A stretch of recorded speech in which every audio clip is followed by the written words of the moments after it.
Story 1. At 17, my adopted sister accused me of getting her pregnant. My family disowned me, my girlfriend left, and I vanished. 10 years later, the truth came out, and they showed up crying at my door. I didn't answer. Hey, Reddit, I never thought I'd be the kind of guy to write something like this, but after what happened 10 years ago, I guess I just need to get it out somewhere people might actually listen. My family erased me overnight because of one lie. And now, after everything, the truth finally came out. I'm not here for pity. I just want to tell you how it all went down. I, Jackson, 27 male, was 17 the night my life ended without me dying. My family was having one of those big Saturday dinners. Grandparents, uncles, cousins, the whole group. My parents loved putting on a show when the house was full. Mom was always in her element when there were eyes on her, talking loud, bragging about how our family sticks together. Dad grilled meat outside while my brother and I hauled chairs from the garage. And then there was Anne, my adopted sister. My parents brought her in when she was 8 because they always wanted a girl. She fit right in from day one. Quiet, polite, shy. I used to help her with homework, taught her how to ride a bike, even defended her when kids teased her for being adopted. I never thought of her as anything but my sister. That night, she was acting off. She wasn't eating, kept fidgeting with her hands. I figured maybe she was sick or just tired. After dinner, when everyone was in the living room, she stood up out of nowhere, shaking, and said she needed to tell everyone something. I remember the sound of her voice. It cracked like she was about to cry. Then she said it. Jackson. He forced me. It didn't even register. Everyone froze. The room went silent except for the clock ticking. My brain didn't process it at first. I thought she meant something else. Maybe a joke gone wrong. Maybe she was confused. Then she added, I'm pregnant. My dad's hand was on me before I could say a word. His fist connected with my face so hard that everything went white. I hit the floor, my teeth buzzing, ears ringing. My mom started screaming like someone had died. My brother stood there shaking his head, muttering, Jackson, what the hell is wrong with you? You're disgusting. Dad, I didn't... I tried, but the next hit came before I could finish. You sick bastard, he yelled, face red, eyes wild. You brought shame to this family. Anne was crying into Mom's arms, trembling, saying she was scared. My aunt pulled her close, whispering, It's okay, sweetie. You're safe now. My brother, Jake, stepped forward, spit landing right by my shoe. Get out, he snarled. You don't deserve to breathe the same air as us. I looked around at all the faces, people I'd known my whole life. Not one of them looked at me like family anymore, just disgust. I said, She's lying. My voice cracked. I swear on my life, she's lying. No one cared. My mom screamed, Don't even say her name. Don't talk to her. Someone, I think my uncle, called the police. By the time the officers showed up, I was sitting on the porch, bleeding from my mouth. One of them asked my dad if I was the suspect, and he nodded without looking at me. They didn't even cuff me rough. They could see I was just some kid who looked half dead. But still, riding in that backseat with the sirens echoing felt like being buried alive. At the station, they asked questions I could barely understand. When did it happen? What were you doing that night? Did she say no? I kept repeating, It never happened. None of it. They didn't book me. There was no proof, no nothing. They let me go in the morning. I remember one of them saying the words, statutory case, under his breath. Anne was 16, I was 17, barely a year apart, but they still had to ask every question in the book. They took statements, called in a social services rep, even checked timelines from our phones. In the end, there was nothing to hold me on, so they sent me home with a warning to stay available for more questions. But when I stepped outside, the world already knew. Our town wasn't big. By sunrise, half of it had already decided I was guilty. I didn't go home right away. I walked around until my legs gave out. When I finally got back, all my stuff was piled on the front lawn. Clothes, school books, even my backpack. My dad stood by the door like a guard. Get out, he said. His voice wasn't angry this time, just cold. You're done here. Dad, please. You know me. I would never... Don't call me that. You're not my son anymore. I tried to reach for my mom through the doorway. She turned her face away, clutching Anne like she was the victim of a crime scene. Jake slammed the door behind them. I stood there. My hands were shaking so bad I could barely pick up my bag. That night, my phone buzzed. It was Emma, my girlfriend. We'd been together a year. She knew me better than anyone. She whispered through tears, I believe you, Jack. I swear I do. But my parents, they won't let me talk to you. They think it's true. They said if I ever see you again, they'll call the cops. Please don't do this, I said. She sobbed. I'm sorry. I can't. I can't lose them. Then she hung up. I stared at the phone screen until it went black. That was the last time I ever heard her voice. I sat in my car the rest of the night behind a gas station 2 towns over. I stared at the cracked windshield, watching rain streak down in crooked lines. In less than 12 hours, I'd gone from a normal kid with a family, a girlfriend, a future, to a criminal in everyone's eyes. Every time headlights passed by, I thought it was my dad's truck, thought he'd drag me back to finish what he started. But no one came. When the sun finally came up, I looked at myself in the rearview mirror. My face was bruised, my shirt still had blood on it, and I realized something simple but final. No one was coming to save me. And that's when it hit me. My family hadn't just kicked me out, they erased me. That thought sat in my chest like a stone. As I drove through the night, I didn't have a plan or a map, just the clothes on my back, a backpack, and $200 I'd had in my wallet. I drove until the gas light blinked red. The engine coughed near a sign that said, "Welcome to Maplewood." I didn't care where I was. I pulled into a parking lot behind a row of stores, the kind that looked half abandoned. My hands were shaking from hunger and cold. I'd been living off vending machine chips for days. A help wanted sign was taped to a diner window across the street. I stood there staring at it, trying to build the courage to walk in. The bell above the door jingled when I entered. A man stood behind the counter, broad shoulders, gray beard, deep lines in his face. "Can I help you?" he said, voice rough like gravel. "I, saw the sign," I said. "I can wash dishes. Do anything, really." He looked me over. My clothes were wrinkled. My shoes still had mud from the roadside. "You ever worked in a kitchen?" "No, sir." He grunted. "You look hungry." "I'm fine," I lied. He sighed and nodded toward the back. "Name's Andy. Sink's in there. You start now, you get a meal after your shift." That was it. No questions, no paperwork, just work. The kitchen was small, loud, and hot. I scrubbed plates and pans until my hands went raw. The first meal Andy gave me was a half-eaten burger and fries from a customer who didn't finish. I didn't care. I devoured it like I hadn't eaten in weeks. When closing time came, I tried to hand him back the plate, saying I'd find somewhere to sleep. Andy wiped his hands and said, "There's a room upstairs. Ain't pretty, but it's got a bed and a lock. You can work it off." That was the first act of kindness I'd had in weeks. The room was small, maybe 10 feet across, with a stained mattress, a flickering bulb, and wallpaper peeling from the corners. But it was a roof, and the floor didn't move under me. I collapsed on the bed and slept for 14 hours straight. Over the next few days, I fell into a rhythm.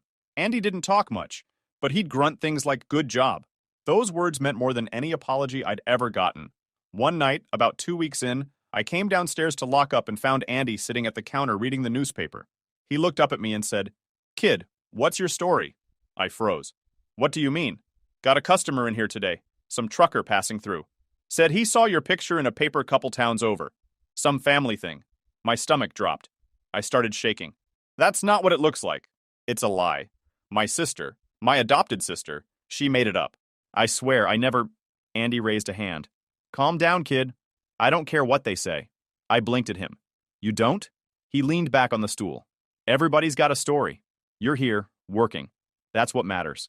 Keep your head down, do your job, and rebuild your life. The rest'll sort itself out." It took a second for those words to sink in. For the first time since that night, I didn't feel like a monster.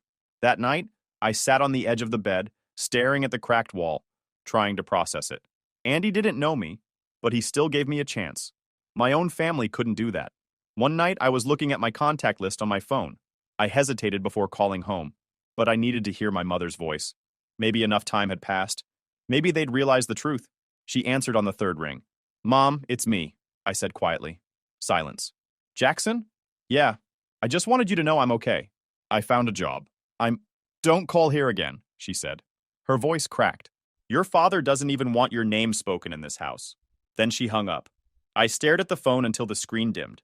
That was the last time I ever tried. Weeks turned into months. I worked double shifts and saved what little I could. Andy started teaching me small things.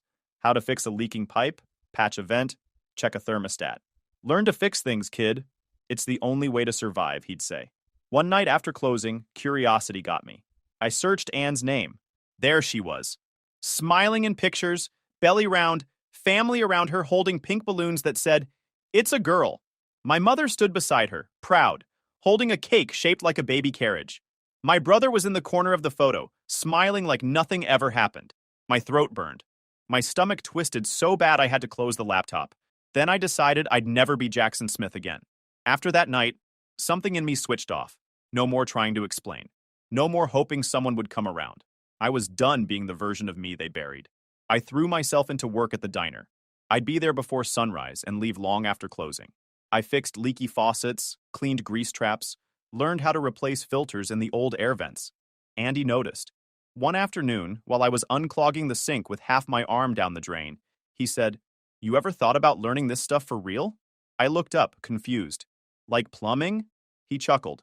"Nah, bigger. Heating, cooling, air systems. HVAC. People always need heat or cold, kid. That skill feeds you forever." The way he said it stuck with me. I was tired of scrubbing plates. I wanted something that lasted, something that couldn't be taken from me. A few weeks later, Andy handed me a flyer from the community college down the highway. "Night classes," he said, sliding it across the counter. "You'd be good at it. You pay what you can. I'll cover the rest until you're on your feet."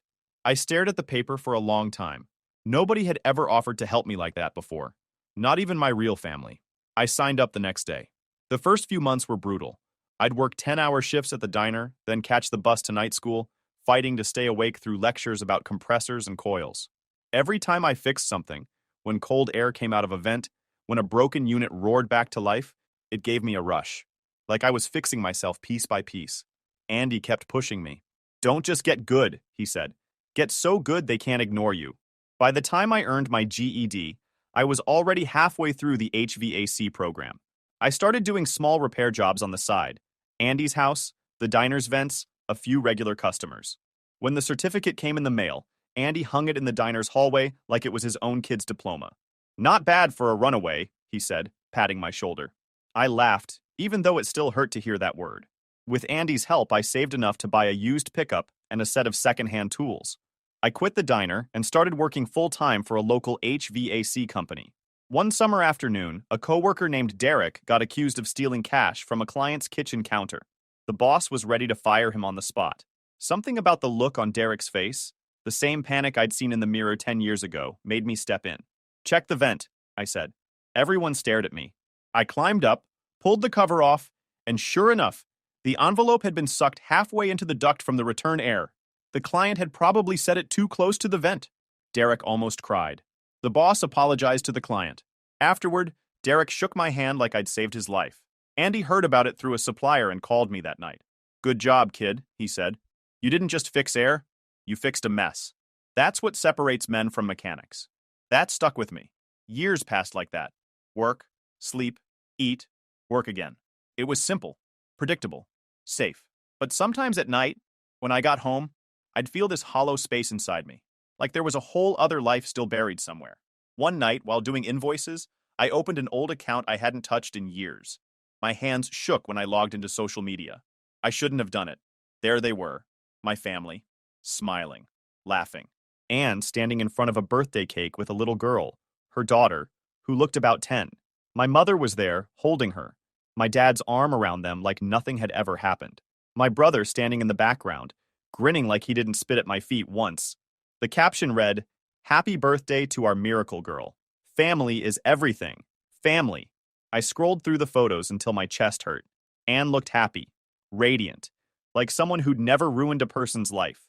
I closed the laptop and sat there in the dark, shaking. For years, I'd imagined them falling apart without me. But they didn't. They just replaced me. That night, I sat in my truck in the parking lot after my shift and made a decision. I went home, deleted every old account, every trace of the name Smith. I cut ties with the past, like cutting a loose wire. By morning, I filed the paperwork for a legal name change, Jackson Winter. It was my grandmother's maiden name, the only person who ever showed me real kindness before all this. When the new ID arrived weeks later, I stared at it for a long time. The picture looked different somehow. Stronger, harder, not a boy anymore. That was the day I stopped running from what they did to me and started building something they could never destroy. 10 years later, I had my own company, Winter Heating and Air. Just a couple of vans, 3 employees, and a steady list of clients who trusted my work. We weren't fancy, but we were reliable. Life had finally leveled out. It was early summer when everything cracked open again. I was fixing an old air unit behind a bakery, sweat running down my back, when my phone started buzzing nonstop in my pocket. Unknown number, hometown area code. I ignored it twice. The third time, it wouldn't stop. I wiped my hands and answered. Yeah, this is Winter. There was silence for a second. Then a voice I hadn't heard in over a decade. Jackson? My chest tightened. Chest? Who's this? It's me. Emma. I froze. For a second, everything around me, the fan noise, the street sounds, disappeared. Emma? How did you? She sighed. I know, I shouldn't call, but I thought you should hear this from someone who actually believes you. That sentence alone made my throat close up. She continued. Anne's been arrested. I blinked. Arrested? For what? For lying, she said. For accusing another guy the same way she did to you. I leaned against the van, dizzy. What? The guy she accused this time fought back. He got a lawyer. All of it. Turns out she made up the whole story again. And during the investigation, she confessed to the first one. To you. She said she lied back then too. The words hit like a sledgehammer. I'd imagined hearing something like that for years, but it didn't feel like I thought it would. There wasn't relief, just silence. Emma kept talking, her voice shaking. She told the police she got pregnant after a one-night stand with a local drug dealer named Vernon. He disappeared when she told him. She panicked and blamed you because you were there, and everyone believed her. Jackson, they cleared your name. Officially. I couldn't speak. My hand went numb holding the phone. She hesitated. I just thought you should know. I'm sorry it took this long. Thank you, I finally said, my voice low. Before I could say more, she whispered, I'm married now. Kids. But I never forgot what they did to you. I smiled faintly, though she couldn't see it. You were the only one who believed me, Emma. You don't have to feel bad for that. We talked for another minute. Awkward, but soft. Then she said goodbye, and that was it. I sat in the van for almost an hour afterward, staring at the steering wheel. I didn't know if I wanted to scream, cry, or laugh. My name was cleared, but 10 years too late. By morning, the calls started. Private numbers, then emails. My company inbox even got one with the subject line, please call us back. Curiosity got the better of me once. I answered a number I didn't recognize. Jackson? A shaky voice said. I knew that voice immediately. My mother. Don't hang up, please, she said quickly. Anne told the police everything. We didn't know. I hung up. They didn't know. They didn't care to know. Later that week, a local newspaper reached out for a statement. I said nothing. I wasn't interested in headlines or pity. I wanted something better. Silence. But silence didn't last. My brother emailed me next, saying he'd been young and stupid, and hoped we could start over. My dad left a voicemail. We just want to see you, son. We made mistakes. Mistakes? Number. Mistakes are when you forget someone's birthday. What they did was a choice. So instead of replying, I wrote letters. Not the kind they expected. No forgiveness, no soft words, just truth. I told them about every night I slept in my car, shivering. About the moldy room above the diner. About Andy, the stranger who gave me shelter when my own family threw me away. I told them how it felt to burn my school ID because their names made me sick. How it felt to see photos of them smiling around Anne and her daughter while I was washing grease pans for scraps. I told them they didn't just ruin my reputation. They killed my home, my trust, and every bit of peace I might have had left. I ended every letter the same way. You didn't believe me when I told the truth.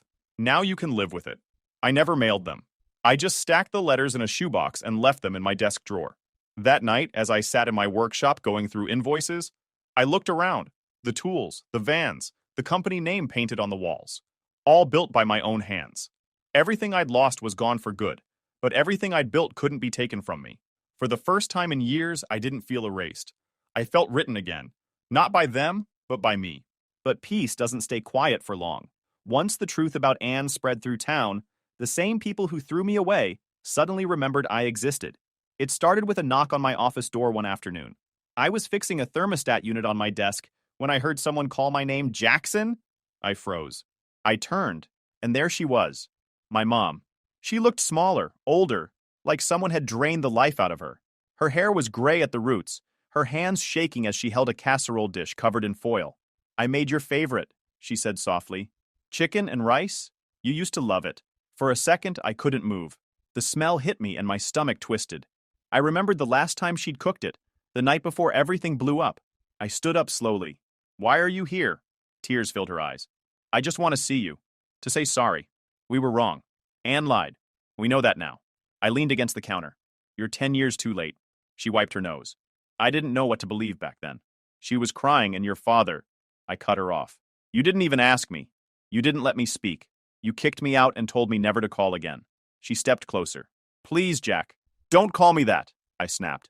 You lost that right. She flinched, like the words hit her physically. I pointed at the door. You should go. She hesitated, setting the casserole on the counter. At least eat this, please. I stared at it. Throw it out when you leave. When the door closed behind her, I felt nothing. Not anger, not sadness, just nothing. 2 days later, my dad showed up. I was out on a service call when I saw him waiting outside the office, leaning against his truck like he owned the place. He smiled like we just had a regular argument years ago. Hey, son. I didn't answer. You've done good for yourself, he said, looking around. Business, trucks, employees. I'm proud of you. Get to the point, I said. He shifted his jaw. Your mother's not doing great. She cries every day. I figured maybe if we all sat down, cleared the air. Cleared the air? I almost laughed. You beat me and threw me out. You left me homeless. You cleared the air that night when you told me I wasn't your son. He sighed, frustrated. I was angry. You have to understand, it was a different time. Things looked bad. So you hit first, asked questions never. His face tightened. You don't have to keep holding on to hate, son. I'm not holding on to hate, I said, pulling out my phone. I'm holding on to self-respect. He frowned. What are you? I pressed a button. Security. I've got someone trespassing at the front. Big guy in a red jacket. His expression changed instantly. You're calling security on your own father? You're not my father, I said. You're a stranger who ruined my life. The security guard from the next building came over a few minutes later, asked him to leave. Dad muttered curses all the way to his truck, slammed the door, and peeled out of the lot.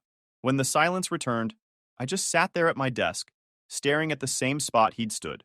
Meanwhile, bits of gossip reached me through old contacts. My family was falling apart. Dad had lost his job at the plant after yelling at a supervisor. Word was he'd nearly gotten arrested for it. Mom barely left the house. Neighbors said she was sickly and not herself anymore. My brother's wife had taken their kids and moved in with her parents after finding out what happened years ago. Everything they built, every illusion of being the perfect family, was cracking. People love to say karma takes its time. I'd say it arrived right on schedule. One afternoon, my employee Kevin came into the office with a small box. Hey boss, this was sitting outside the door, he said. Inside were letters. Dozens of them. My name, Jackson Smith, written on every one in shaky handwriting. No return address. I didn't have to open them to know who they were from. My mom had always been dramatic about handwriting. I carried the box into the back room, set it on a shelf above the storage bins, and walked away. That night, I sat in my office and I looked up at the window where those letters sat. I thought about all the words inside, probably apologies, excuses, maybe Bible verses about forgiveness. But forgiveness is a luxury for people who didn't spend nights sleeping in their car, wondering why no one believed them. I didn't want closure. I wanted distance. So I left the letters sealed. Every last one. I kept them in that box, locked away. They wanted forgiveness because it made them feel lighter, not because they deserved it. They didn't want me. They wanted redemption, and I wasn't giving it to them. I looked up at the sky and muttered to myself, they erased me once. Now I erase them forever. I thought that was it. The end. But the past has a way of finding cracks to crawl through. It was 3 months later when I got the letter. Plain white envelope. No return address. Inside was a single sheet of paper. Ann Williams requests to meet with you at Maple Ridge Correctional Facility. For a long time, I just stared at it. Her name looked wrong on paper, like it didn't belong in my life anymore. I threw it in the trash, then pulled it out, then threw it away again. But the thought stuck. For 10 years, I'd imagined what I'd say to her if I ever saw her again. Maybe it was time to find out. So a week later, I drove out to the prison. It was 2 hours away, in the middle of nowhere. The guard at the front scanned my ID, buzzed me through, and led me into a gray visiting room that smelled like disinfectant and old coffee. I sat down at a metal table, my hands flat against the surface. Other people around me whispered quietly. Wives, kids, parents, all of them visiting people they still cared about. I wasn't one of them. Then she walked in. Anne. I barely recognized her. She was thinner, almost fragile looking. Her skin was pale, hair pulled back tight, face lined and tired. The girl who once cried in front of our family, clutching her stomach and calling me a monster, looked like a ghost now. She sat down across from me, eyes flicking up once before falling to the table. Thank you for coming, she said softly. I didn't answer. She twisted her hands in her lap. You look different, she said after a moment. Older. You look guilty, I said. Her eyes filled instantly. I deserve that. No, I said calmly. You deserve worse. She nodded slowly, tears already building. I know. And I'm sorry. For everything. For lying. For ruining your life. For all of it. Why? I asked. My voice came out low but steady. Why me? She looked down, voice trembling. Because you were safe to blame. You were quiet. You never fought anyone. I knew everyone would believe me because you were, the good one. The easy one. And I panicked. I leaned forward. You panicked? So you destroyed my life? You panicked? So you made your own brother the villain? Her shoulders shook. I didn't think it would go that far. I thought maybe you'd just deny it, and people would forget, and I'd get sympathy until I figured something out. Sympathy, I repeated. You got that. You got a house full of people loving you, protecting you, throwing parties for you while I slept in a car behind a gas station. She pressed her palms to her eyes. I know what I did. Vernon. She stopped, her breath catching. Vernon was the guy who really got me pregnant. He was a dealer. I slept with him once. When I told him I was pregnant, he laughed, said I was crazy, said if I told anyone, he'd disappear. And he did. I didn't know what to do, so I blamed you because you were there. I just stared at her. I didn't even feel angry anymore. Just hollow. You ruined my life, I said quietly. Do you know that? You stole everything from me. My family. My girlfriend. My name. You made me into a monster. You made me afraid to trust anyone again. She was crying, wiping her nose with her sleeve. I've thought about you every day in here, she whispered. I hate myself for it. I can't sleep. Every time I close my eyes, I see your face from that night. Good, I said flatly. You should see it. You should never stop seeing it. She looked up then, desperate. There's something else. My daughter, they never told her the truth, Anne said. Mom said it would confuse her to change the story.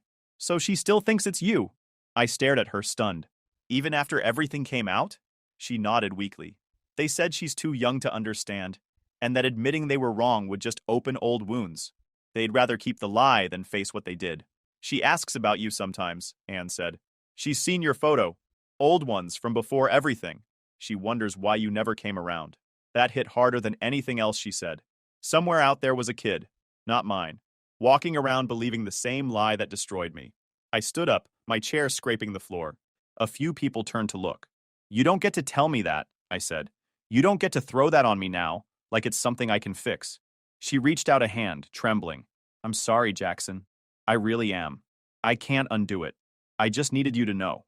I looked at her, and I felt nothing. Not relief, not closure. Just the end of something. You took 10 years from me, I said quietly. I hope you never sleep peacefully again. She was crying hard now, choking on her words. I deserve it, she said. All of it. I leaned down slightly, met her eyes one last time. You do. Then I turned and walked out. The guards didn't say a word as they buzzed the door open. I got into my truck and sat there, hands gripping the wheel, staring at the fence in front of me. I thought I'd feel free after seeing her, like I'd won somehow. But I didn't.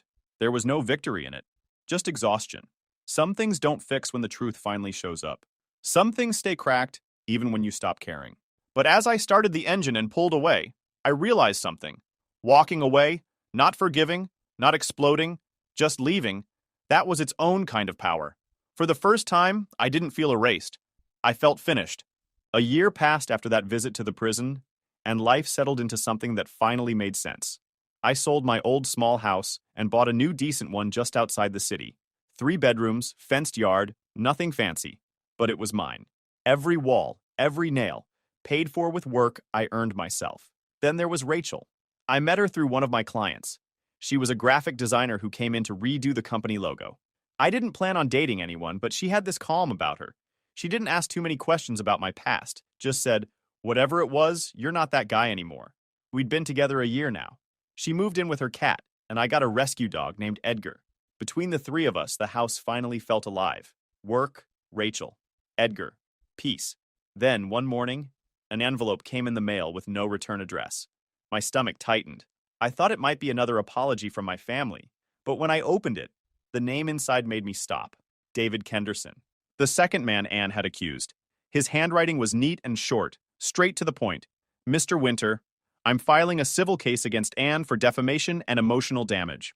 You deserve that justice too. My lawyer says your testimony would help both of us. If you're interested, call me. I read it twice. Then I called him that afternoon. We met at a coffee shop the next day. He was around my age, maybe a few years older. He shook my hand like we'd known each other our whole lives. Feels weird, doesn't it? He said. Being connected by something that messed us both up? Yeah, I said. But I guess we both survived it. We spent an hour talking through everything. When he asked if I wanted in on the lawsuit, I didn't hesitate. I'm in, I said. The case took months, but this time I wasn't running or hiding. I showed up in court, sat across from Anne, and told the truth. Calm, steady, without anger. I didn't even look at them when I spoke. The lawyers laid everything out. The false accusations, the manipulation, the emotional damage, the proof she'd done it twice. When the judge finally ruled, the courtroom went silent. Walking out of that courthouse, I felt lighter than I ever had. My reputation was officially clean, but it was more than that. It was like a ghost had finally stopped following me. For once, my name wasn't buried in shame. It stood next to words like truth, justice, vindication. Then the voicemail came. It was late, almost midnight. I was finishing invoices in my office when my phone buzzed. Unknown number, hometown area code. I almost ignored it, but it went to voicemail, and something made me listen. Son, it's Dad. I don't know if this number's even right anymore. Your mother found it online. I don't have much time. The doctors say it's cancer. Stage 4. I don't want anything, I swear. I just want to see you. One last time, before it's too late. The message ended with a long pause, then a shaky breath. Please. I'm sorry. I was wrong. Please, son. I sat there for a minute, staring at the phone. Then I hit play again. And then I deleted it. Not out of anger, not out of revenge, just nothing. I remembered the night he punched me. The look in his eyes. The way he told me I wasn't his son anymore. I remembered sleeping in my car behind the gas station, tasting blood and rain. He chose his truth then. I was choosing mine now. I whispered to myself, they threw me out into the cold once. Now I fix other people's air. That's irony, I guess. And peace. They erased me once, but I rebuilt myself. And this time, my story ends on my terms. Steady, quiet, and always north. YouTube just dropped this new hype feature. If you're hooked on this story, smash that hype button. It tells YouTube this video deserves to blow up, and it keeps even crazier stories coming your way. Story 2. I was the only man in a house full of women who called everything girls only. So I stopped paying their bills and watched them turn into strangers overnight. And now they're begging. Hey Reddit, ever get treated like a walking wallet by your own family? Yeah, same. I was the only guy in a house full of women who called everything girls only, except when bills were due. They left me out of dinners, trips, birthdays, but always remembered me when rent was late or something needed fixing. I stayed quiet for years, kept helping, kept showing up, until they crossed the line one too many times. So I pulled the plug, and their whole world started falling apart. Here's how it went down. So, I, Nathan 28 male, and my entire family, at least the part that talks to me, is all women. My mom, 2 older sisters Amanda and Taylor, 31 and 33 females. 3 aunts, 2 are my mom's sisters, and 1 married in. Basically, I was raised in a chick cult. And not the cool kind where they actually like you. My dad dipped after a nasty divorce when I was a kid, and nobody's heard from his side of the family since. So, yeah, I grew up in a house where I was the only dude and constantly got the, you're just like your father, passive digs if I ever disagreed with anything. Mom's always had this switch. Sweet 1 minute, cold the next if you didn't fall in line. Anyway, a few years ago, my mom and her sisters started doing these girls-only weekends. It kicked off with some movie, The Avengers or something. And I guess it was a blast because they started doing outings every couple of weeks after that. Like clockwork. I didn't care at first. I'm not the type to get in anyone's way or make a fuss. I live alone, got a solid job, my own space, and hobbies. If they want to do brunch and gossip, go for it. But then it started snowballing. What started as just girls' movie night became, let's go to the zoo. Let's do dinner. Let's do a spa day. Let's go bowling. Even a baseball game at one point. Not kidding. Half of those things aren't even girly to begin with. But still, no invite for me. And every time they posted pics in the group chat or raved about how fun it was, I'd just leave a thumbs up emoji and scroll on. Tried to act like it didn't bother me. Thing is, I'm not some distant cousin or random family friend. I'm their son, their brother, and I'm the one helping them out more than anyone else. I've been giving my mom money every month for years to help with bills. My younger aunt needed help with a car payment. I spotted her, One of my sisters got laid off for 3 months, and guess who paid her rent? Me. I've never thrown it in their face either. I was raised to help family, even if they're annoying sometimes. But they sure don't treat me like I matter. My sisters, though? Whole different story. My mom acts like they're royalty. Every time one of them does something basic like land a job or cook a lasagna, it's this whole thing. Group text blowing up with proud of you, girl, or you're amazing, babe. I bought my mom a new fridge last year after hers died, and she told me, that's nice, like I was some random neighbor lending a hand. And yeah, I know, maybe I sound bitter, but wouldn't you be? Imagine being the one guy in a family full of women, doing everything you can to support them, because you know you're the man, and still being treated like a backup plan. Like if I dropped off the face of the earth, the only thing they'd miss is the money. The weirdest part is, they act like they're so inclusive and loving. That's their whole vibe. Sisterhood, women supporting women, ride or die energy. But they've literally built this little circle where I'm not welcome unless it's Thanksgiving, or someone needs a ride to the airport. It got more obvious around year 2 of the girls only thing. They'd plan stuff right in front of me. I'd be sitting in the living room at my mom's house while they're talking about brunch plans or an upcoming trip, and not once would they turn to me and say, hey, wanna come? Not even a fake invite, just full on pretending like I'm invisible. One time I tried joking about it. I said, damn, guess I need to grow my hair out and change my name to be part of the club. Crickets. One of my aunts did this forced laugh. My mom didn't even look up from her phone. It's like the second I bring up being excluded, I'm either ignored or told I'm making things about me. Which, side note, is exactly what they used to say to my dad before he left. So, yeah, maybe I am like him. I guess what really messed me up is that I kept giving them the benefit of the doubt. I kept thinking maybe they just don't realize how it feels. Maybe it's not intentional. Maybe I'm reading too much into it. But after 2 years of the same crap, no invites, no appreciation, just straight up acting like I'm a second-class member, I stopped making excuses for them. It's not even just about being left out. It's the attitude, the entitlement, the way they treat me like a walking wallet and background character. And yet, they bend over backwards for each other.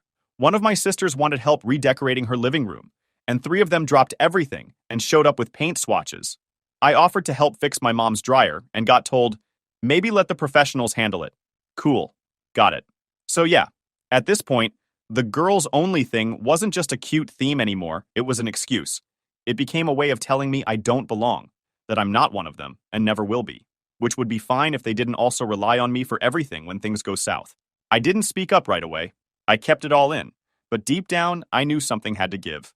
I was either going to suck it up forever or finally call it for what it was: favoritism, entitlement, and disrespect. And I might have been raised to be the nice guy of the family, but even I have a limit. I didn't reach that limit yet. Not then, but it was getting close. Anyways, so mid-January rolls in, and I'm wrapping up work on a Saturday when I realize I haven't heard anything about Aunt Lisa's birthday. Normally by now, I'd have gotten one of those reservations at 7 messages followed by some overpriced menu screenshots. But it's radio silence. Weird. I text my sister, nothing. I text my mom, and she replies 5 hours later with, we already did something last weekend. Lisa's going out of town. No heads up, no invite, no nothing. I ask, wait, you all already did her birthday dinner? She says, yeah, just a little girls' night. Right. Now, here's the thing. I don't care about dinner. It's not the food, it's not the aunt. It's the pattern. I'm being told, again, that I don't need to be there.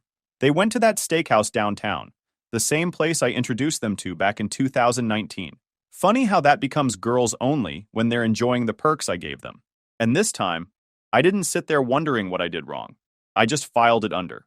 Y'all really think I'm disposable, huh? What made it worse? I'd already bought her a gift. I took time out of my week to go get her this niche herbal tea set she mentioned once, just in passing, during a random conversation in the fall. Remembered it. Got it. Wrapped it. Card included. I don't half-ass stuff like this.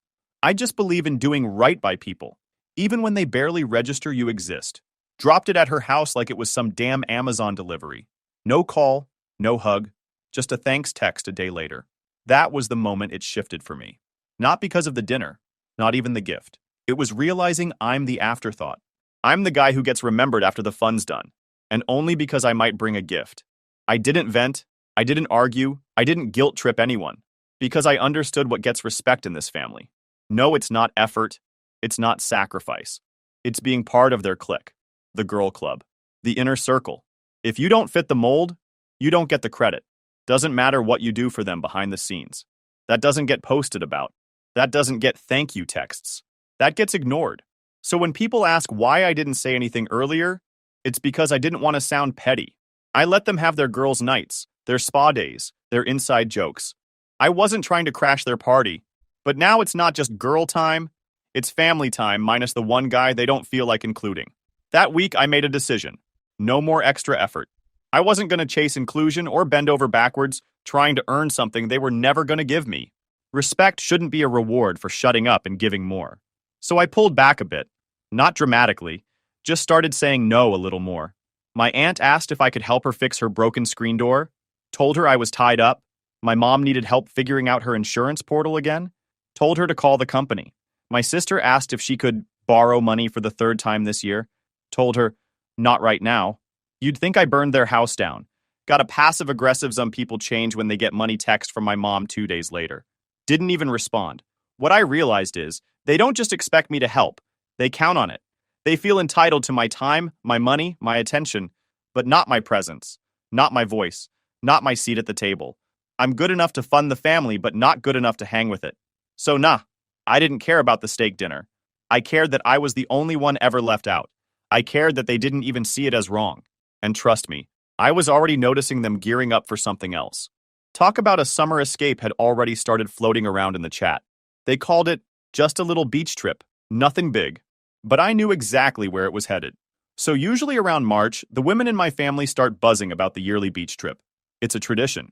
Week-long rental, everyone brings food, some do nothing but post selfies pretending they cooked, and I, of course, do most of the heavy lifting. Literally and financially.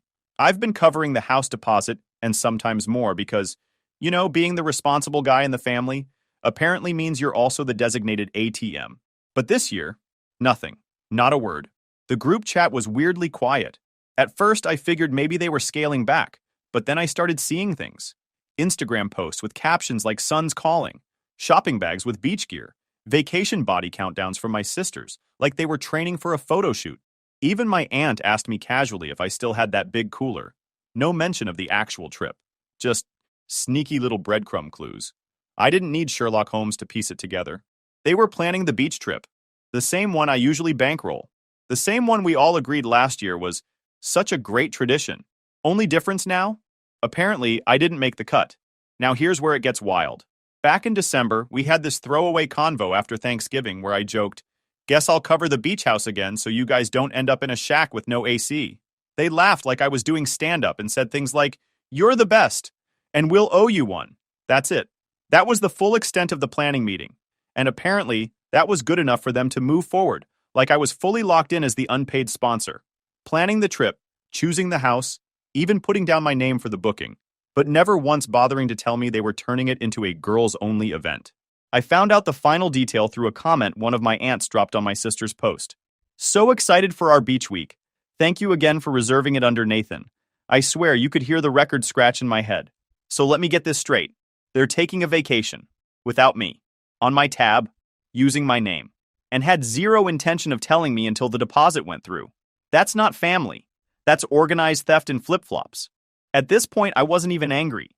It was actually kind of hilarious. Like watching toddlers try to pull off a bank heist with crayons and a fake ID. Just dumb enough to be bold. Now, I could have blown up the group chat. I could have called everyone out and gone nuclear. But why bother? They don't listen when I talk. They only listen when I act. So I did what any logical guy would do. I logged into the reservation portal, canceled the pending booking, and removed my card from the account. No warning, just poof. The fallout came quick. Within 24 hours, I got the first wave of text messages. They started light, confused. "Hey, something's wrong with the payment." Then came the passive-aggressive wave. "I thought you said you'd handle it." Followed by my personal favorite. "We already told the kids we were going. This isn't fair." Fair?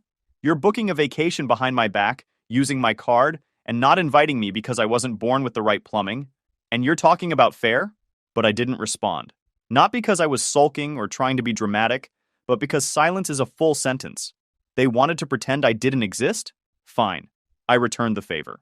Quietly, efficiently. Then, just to drive the point home, I booked a mountain cabin for the same week. Took a couple buddies. No announcements, no revenge post. Just a photo of us grilling on the deck, laughing about something dumb, fire pit in the background, peace in the air. You know, real vacation energy. One where no one expects you to foot the bill and still wait outside the gate. Apparently, that image alone triggered a meltdown. I didn't see the group chat fallout in real time because I had it on mute, but one of my cousins sent me a screenshot later, full panic mode. They had no rental, no backup plan. Turns out when you burn bridges with the guy who books everything and pays for it, the vacation fairy doesn't magically show up to save you. Still, I kept it classy. No digs, no I told you so. Just silence and s'mores at my cabin while they scrambled like a broke reality show cast, trying to build a vacation out of vibes and borrowed beach towels. And here's the sickest part. None of them apologized. Not one. They tried to twist it like I had flaked, like it was my fault for not reminding them that using my name and card requires my actual approval. The entitlement is Olympic level at this point. They don't respect me, but they expect me to show up as the invisible sponsor of their fun. And when I don't, suddenly I'm the one causing problems. Nah. They wanted a girls' trip? They got one. Just not the deluxe edition they were used to, because that version required me. So after the whole vacation debacle, I didn't make a scene. I didn't write long messages explaining myself or drop dramatic one-liners in the group chat. I just stopped responding. No last straw speech, no storming out. I cut the cord the same way a contractor cuts power to a condemned building. Quiet, final, and with zero concern about what's still running inside. And for a while, I was almost convinced they got the message. The group chat was dry. No, can you help with texts. No fake invitations, just complete silence. Which, for my family, was like hearing a dog not bark when someone's at the door. It didn't feel peaceful. It felt loaded, like they were regrouping. Then came the couch test. My older sister sent a one-liner Monday morning. Hey, any chance you can help me carry my new couch upstairs? The delivery guys won't do stairs. No greeting, no check-in. Just right back to the same entitled tone like I'd hit pause, not stop. I didn't reply. Read it while biting into a breakfast burrito and kept scrolling. Tuesday, Aunt Lisa texted with some "Hey sweetie" fluff and a request to help dispute a credit card charge. She said the website was confusing and she didn't want to call anyone. I sent her back. The number on the back of the card still works. Nothing after that. Wednesday morning, I got the call. Now for context. My mom only calls when someone dies, or when she wants something complicated that she can't text about. So when I saw her name pop up, I picked up more out of curiosity than concern. She didn't waste a second. Your sister's car got totaled this morning, she blurted out. She's in the hospital. It's bad. They're saying she needs surgery. Her leg's really messed up. We're trying to get the money together, but it's tight. No hello. No build-up. Just a direct pipeline to panic.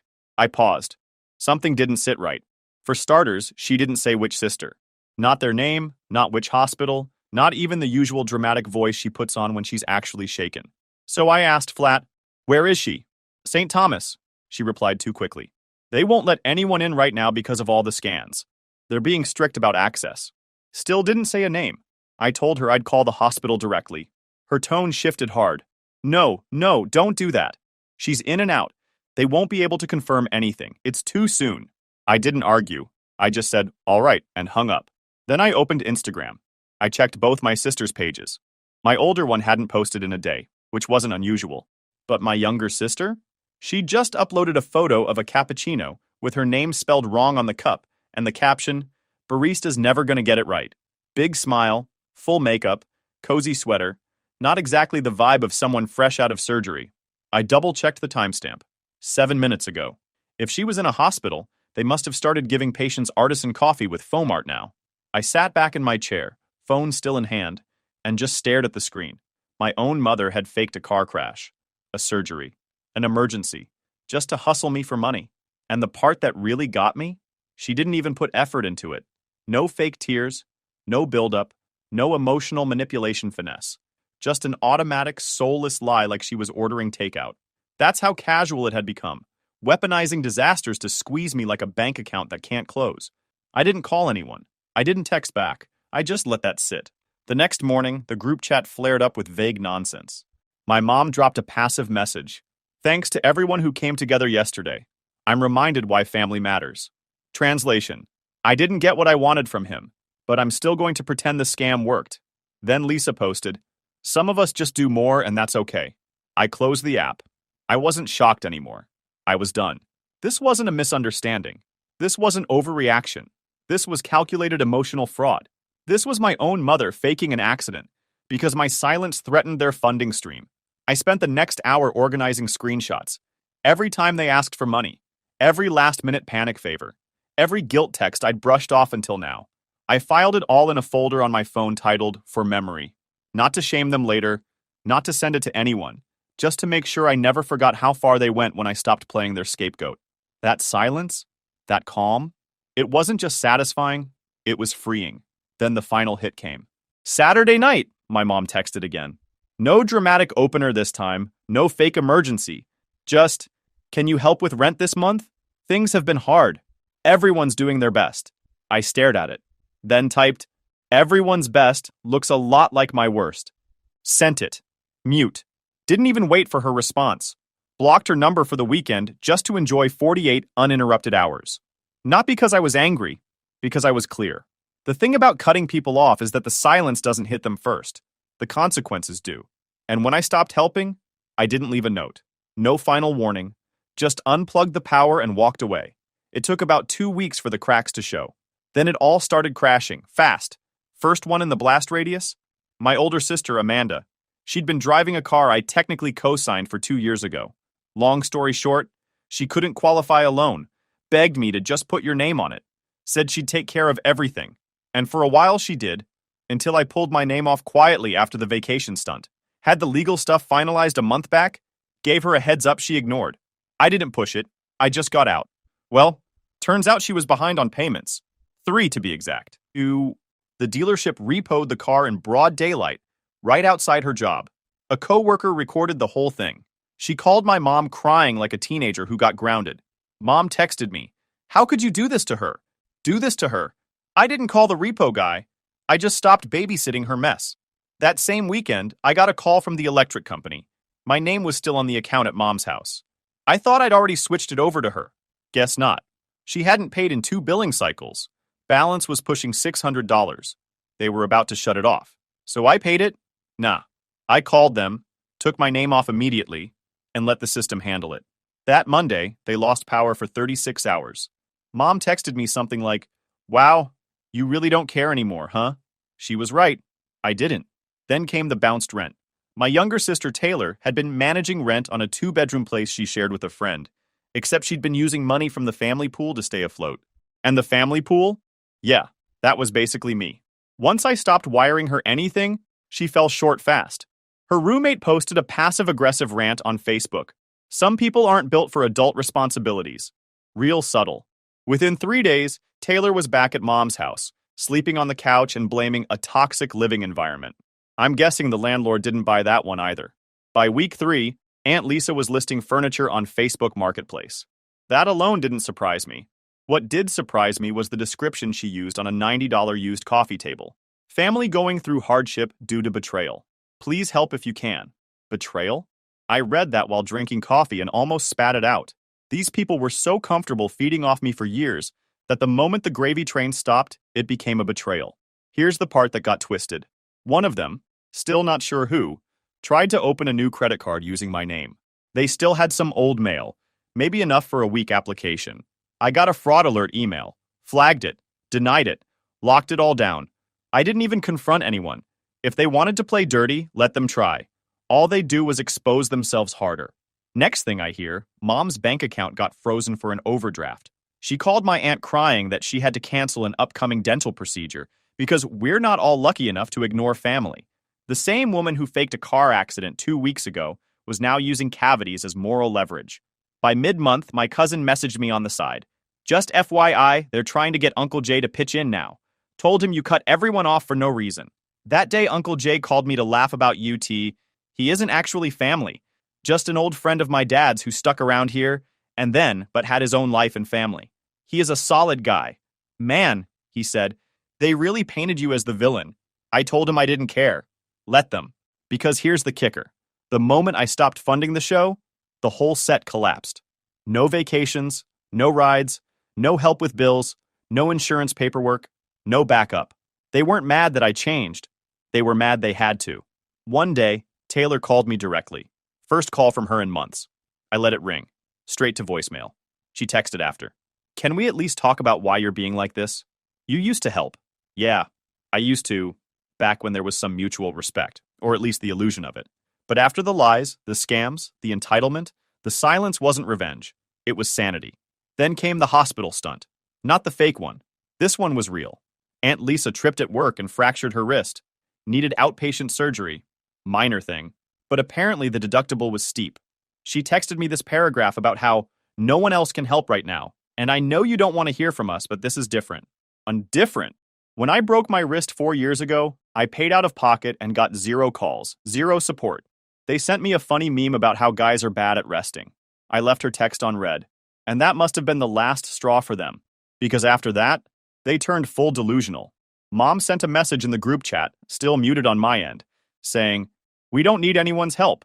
Some people just want to see others fail when they stop being useful." Aunt Lisa commented under it with, "That's what happens when someone thinks money equals morals."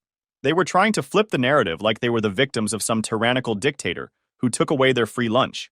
Like they hadn't lived years on autopilot, passing me bills and expecting me to smile and swipe. Then the cherry on top. They tried reaching out to my boss. I kid you not. Someone, probably Amanda, sent an email to my workplace's general inbox saying I had abandoned my sick mother and that it was affecting his mental well-being and focus at work.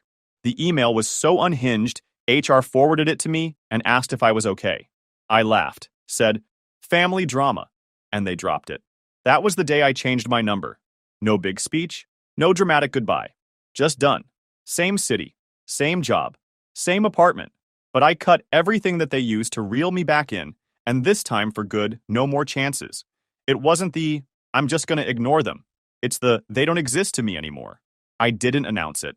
Let them keep texting into the void. Let them figure it out when their calls stopped going through and their group chat rants never landed. For the first time in years, I wasn't on standby. No midnight emergencies, no request for bill help, no fake birthday guilt. Just a clean, quiet line where there used to be chaos. The only one I still kept in touch with was Uncle Jay. He'd call occasionally with updates, like giving me a sports recap of a team I'd stopped rooting for. Apparently, Amanda's struggling with her commute. Taylor's eating through Mom's pantry like a plague of locusts, and Lisa's been pawning furniture so fast the living room looks like a crime scene. He asked if I was good.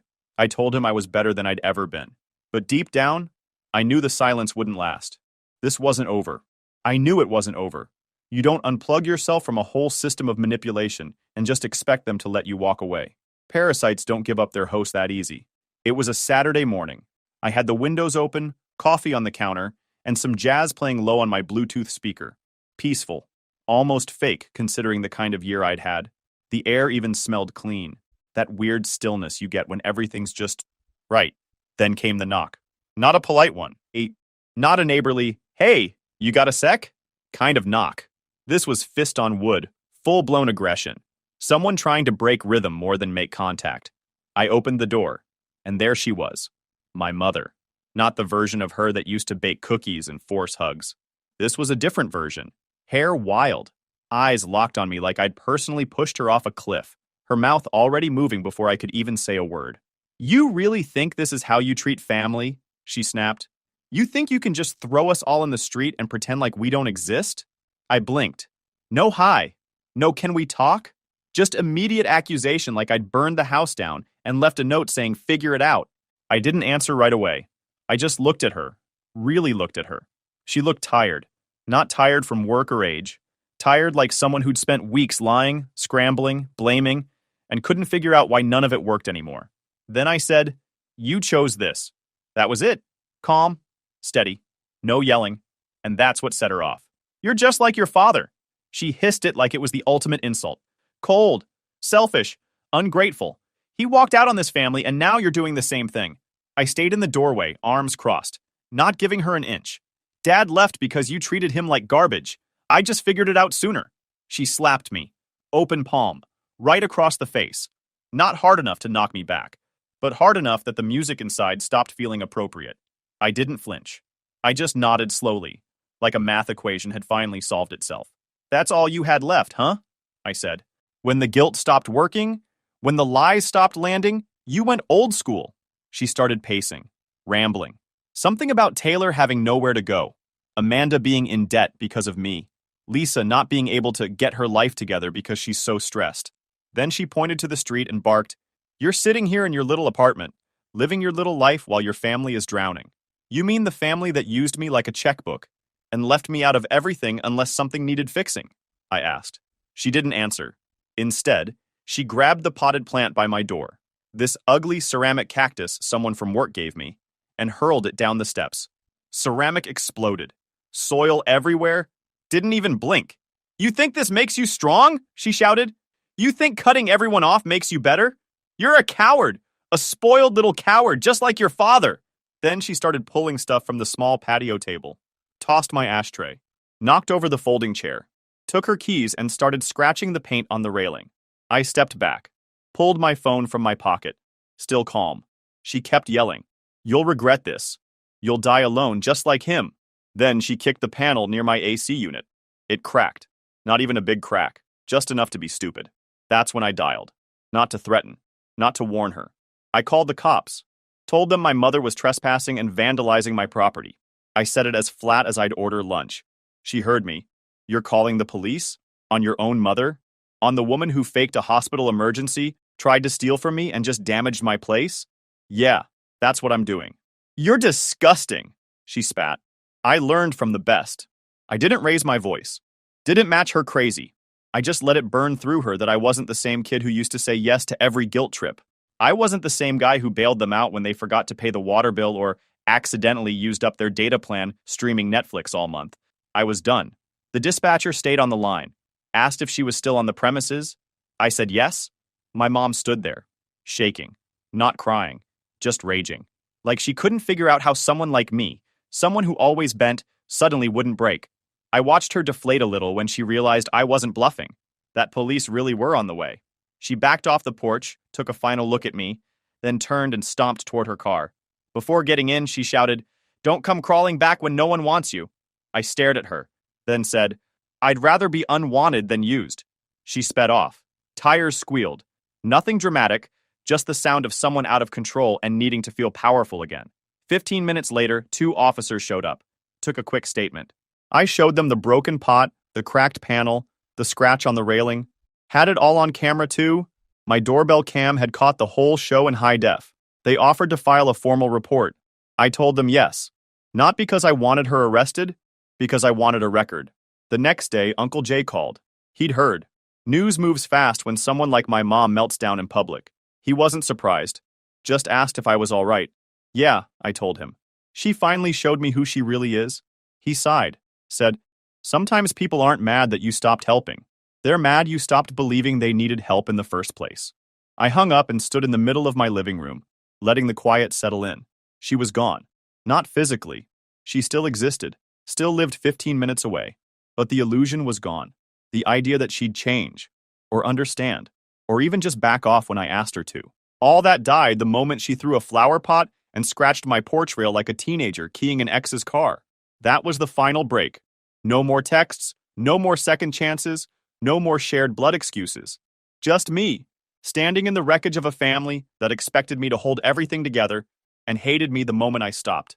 A week later and things still feel quiet, not fake quiet, real quiet, no buzz on my phone, no fake emergencies, no guilt bombs wrapped in just checking in texts. It's like someone hit mute on a sitcom that ran too many seasons past its prime. After the cops came that day, I didn't try to spin anything. I told the truth. She slapped me, keyed my porch rail, threw a pot at the steps, screamed like I was the devil.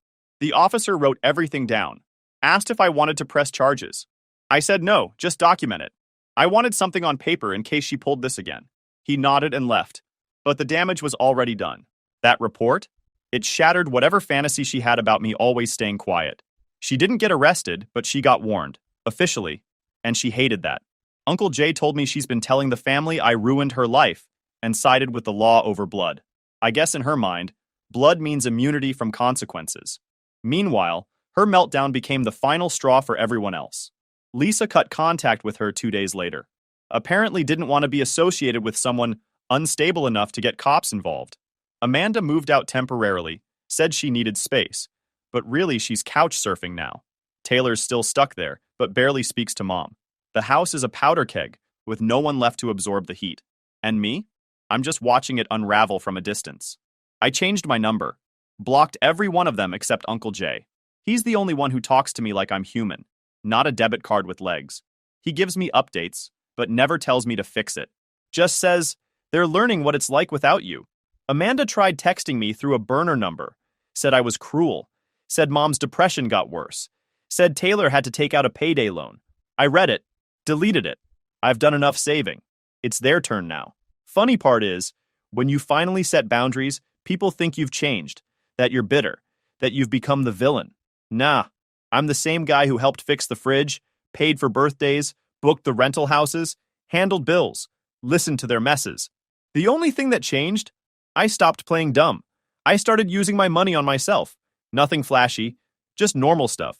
Replacing worn-out sneakers, fixing the AC in my car, ordering takeout without calculating if I'd need to send cash to someone else that week. I finally booked a cabin up north. Solo trip. No group chat, no drama, no, can you drive us? I sit outside most evenings now. It's weird not checking my phone every 5 minutes for another favor. It's almost too still. But then I remember that scratch on the porch rail. The one she left. I left it there. Could have sanded it off by now, but I don't. It reminds me how close I came to losing my peace again. Mom hasn't reached out since. No apologies, just silence. Probably still spinning the story her way. Probably still thinks I'll break eventually. I won't. I'm not mad anymore. Not even sad. Just done. Some people think silence means defeat. For me, it means I finally won. Story 3. My parents canceled my 18th birthday for my sister's tantrum, so I quietly moved out and watched their perfect life fall apart without me. This is a long one, but the ending that happened last month was so satisfying I had to share. Fair warning, this gets pretty dark, but my family had it coming. Also, sorry for any grammar mistakes. I'm still pretty emotional about all this, even though it's been 2 years. I am 20 male now, but this story starts when I turned 18 2 years ago. My sister Brittany is 24F and has been the family golden child since birth. We're talking full-blown princess syndrome here, the kind that makes people in restaurants stare when she throws adult tantrums. Growing up in suburban Phoenix, our dad Kenneth owns a mid-sized construction company specializing in custom homes, and Mom Linda works as a real estate agent for one of those high-end firms that sells million-dollar houses to tech executives and retirees. Combined, they pull in around $220,000 a year. So we were solidly upper middle class with a big house in a gated community, pool in the backyard, 2-car garage, the whole Arizona dream setup. Should have been enough for both kids to have good lives, right? Wrong. Brittany learned early that tears and tantrums got her everything she wanted. I'm talking full-scale meltdowns that would make a toddler jealous. Throwing herself on the floor, screaming until her face turned red, threatening to hurt herself if she didn't get her way. By the time I was old enough to understand what was happening, the pattern was set in stone. She got a brand new BMW for her 16th birthday. Metallic white with custom rims that cost more than most people's cars. While I got Dad's old work truck with 200,000 miles, rust spots, and a radio that only played AM stations. The disparity wasn't subtle. She got a $3,200 monthly allowance through her 6 years of on and off college attendance, while I worked 25 hours a week at a local gym just to pay for gas, clothes, and school supplies. When Brittany wanted to redecorate her room for the 3rd time in 2 years, Mom and Dad dropped $8,000 on designer furniture from some boutique in Scottsdale. When I asked for help buying textbooks for my AP classes, they told me to learn financial responsibility. When she wanted to go to Europe for a month with her sorority sisters, they covered the entire $6,000 cost without blinking. When I wanted to attend a leadership camp that cost $400, they said the family budget was tight that month. The examples were endless and infuriating. Brittany crashed her BMW junior year while texting and driving. Dad bought her an even newer model and said, accidents happen. I got a speeding ticket for going 5 over in a school zone, grounded for a month and had to pay the fine myself. She failed organic chemistry twice and needed expensive tutoring. No problem, they hired the best tutor money could buy. I needed help with calculus? Figure it out yourself. You're smart enough. Here's the thing though. I was the one actually holding the family together while she created chaos. While Brittany partied, skipped classes, and treated college like an extended vacation, I maintained a 4.2 GPA, worked part-time, did volunteer work at the animal shelter, tutored younger kids for free, and handled most of the household responsibilities that adults should have been managing. I was the one who remembered to pay the water bill when Mom was busy with client showings. I was the one who picked up Dad's dry cleaning when his back was acting up after long days on construction sites. I was the one who grocery shopped, meal planned, and made sure there was food in the house for family dinners. I was the one who cleaned up Brittany's messes both literally and figuratively. My parents justified all of this by saying Brittany was more sensitive and needed extra support because she was emotionally fragile and still finding herself. Meanwhile, I was naturally responsible and didn't need as much attention because I was mature for my age and could handle things independently. They made my competence and reliability sound like reasons to give me less care and attention, not more recognition and support. Every time I succeeded, they acted like it was expected. Every time Brittany failed, they acted like it was a tragedy that required the entire family's energy to address. The worst part was how they'd use me to fix Brittany's problems while giving her all the credit for any eventual success. When she crashed her BMW junior year, I spent my entire weekend helping Dad assess the damage, research replacement parts, and negotiate with insurance companies. When she finally passed organic chemistry on her third attempt, I'd spent months tutoring her through basic concepts she should have learned in high school.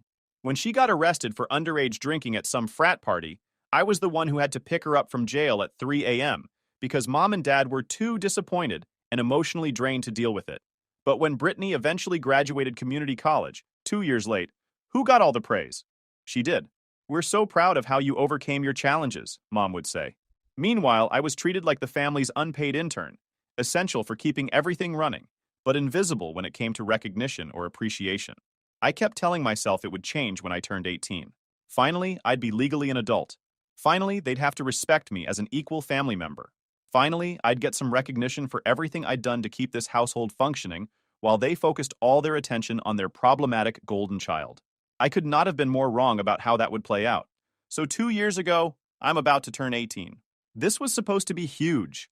Legal adulthood, graduation from high school in a few months, early acceptance to Arizona State with partial scholarships based on my GPA and extracurricular activities. I'd been looking forward to this birthday for literally years. For once, I wanted to feel like the center of attention in a positive way. Not because I was fixing someone else's problem or covering for family dysfunction, but because I was actually being celebrated for who I was and what I'd accomplished. I asked my parents if we could have a nice party.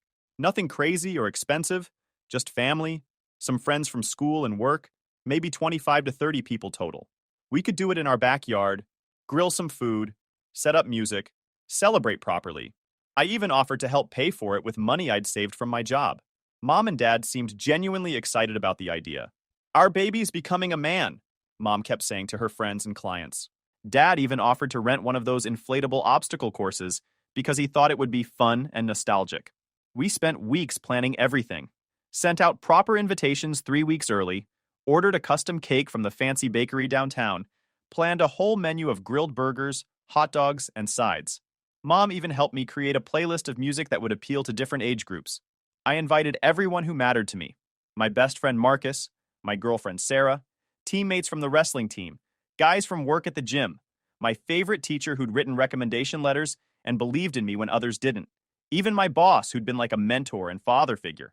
This was going to be my moment to show everyone that the quiet, responsible kid had actually made something of himself. I'd been accepted to a good university, had scholarship money, maintained relationships with quality people, and was ready to start my adult life on solid ground. Then, exactly 3 days before the party, Brittany's spring break trip to Cancun got canceled. She'd been planning this trip for months with her college friends. A week at some luxury resort where rooms cost $400 a night, parties every night at beachfront clubs, Instagram photo shoots with professional photographers, the whole influencer lifestyle experience she was constantly chasing. Dad had already dropped $4,500 on her portion of the resort, flights, and spending money. She'd spent weeks shopping for the perfect bikinis, getting spray tans, buying new designer luggage. But her friend group had some massive falling out over drama I never fully understood. And suddenly the trip was off, deposits were lost, and Brittany was stuck at home with nothing to do during her spring break. She came home Friday afternoon absolutely losing her mind. I'm talking full-scale nuclear meltdown. Crying, screaming, throwing things in her room, slamming doors, the whole performance. She'd been counting on this trip as her reward for finally passing her classes that semester. My parents went into full crisis mode immediately. Mom called in sick to work to comfort her, canceling 3 client meetings and potentially losing commissions. Dad canceled his weekend golf plans and his poker night with his buddies. They ordered her favorite Thai food from the expensive place across town, ran her a bubble bath with those overpriced bath bombs she loves, even called her therapist to schedule an emergency session. They basically treated her like she was grieving a death instead of missing a vacation that most people could never afford in the first place. Saturday morning, less than 24 hours before my party, I'm in the kitchen at 7 a.m. helping prep food and set up decorations when Brittany comes downstairs in her silk pajamas, eyes still red and puffy from her ongoing drama festival. "I can't handle having a party here tomorrow," she announced, like she was delivering a medical diagnosis. "I'm too emotionally fragile right now. The noise and all those people will trigger my anxiety about the trip situation and set back my emotional recovery." My stomach dropped to the floor. "Brittany, it's my birthday party. We've had this planned for weeks. People are already planning to come." "I know, and I'm sorry about the timing," she said, fresh tears starting to flow. "But I'm going through something really traumatic right now. I need the house to be calm and peaceful so I can process my feelings about this disappointment. Having a party would be really insensitive to my current emotional state." Mom immediately started nodding along like Brittany was making perfect sense. "She has a point, honey. Your sister is dealing with a lot of disappointment and rejection right now. This Cancun situation has really shaken her confidence." I couldn't believe what I was hearing. "Mom, it's my 18th birthday. This is a major milestone. People are already expecting to come. I invited my teacher, my boss, Sarah's parents." That's when Brittany played her trump card. "If you really cared about me as your sister, you'd postpone it until I'm feeling better. Family should support each other during difficult times, not make things worse by being selfish." Dad walked into the kitchen during this conversation and immediately sided with her without even hearing my perspective. "Son, your sister needs us right now. You're strong enough to handle a little disappointment. She's not built the same way you are." "But Dad, everyone's expecting to celebrate tomorrow. I've been planning this for weeks. I ordered a cake, bought decorations, planned the whole menu. We'll reschedule for next weekend," he said firmly, already mentally moving on to the next topic. "Family comes first, and right now your sister needs our support more than you need a party. You'll have plenty of other birthdays." The casual dismissal of my milestone birthday, the dismissal of me as a person who mattered, hit like a physical punch to the gut. This wasn't just about a party being canceled. This was about 18 years of being treated like my needs, feelings, and accomplishments didn't matter whenever Brittany had any kind of crisis or inconvenience. I spent the rest of Saturday making humiliating phone calls to cancel everything. My girlfriend was confused and hurt that I'd wait until the last minute to cancel. My friends were disappointed, and some of them already had plans for the following weekend. My teacher seemed genuinely concerned about me and asked if everything was okay at home. My boss was understanding but clearly thought it was weird that I'd cancel my own birthday party. I had to lie to everyone and say I was suddenly sick because I couldn't admit that my own family had canceled my birthday party to accommodate my sister's vacation drama. The humiliation was unbearable.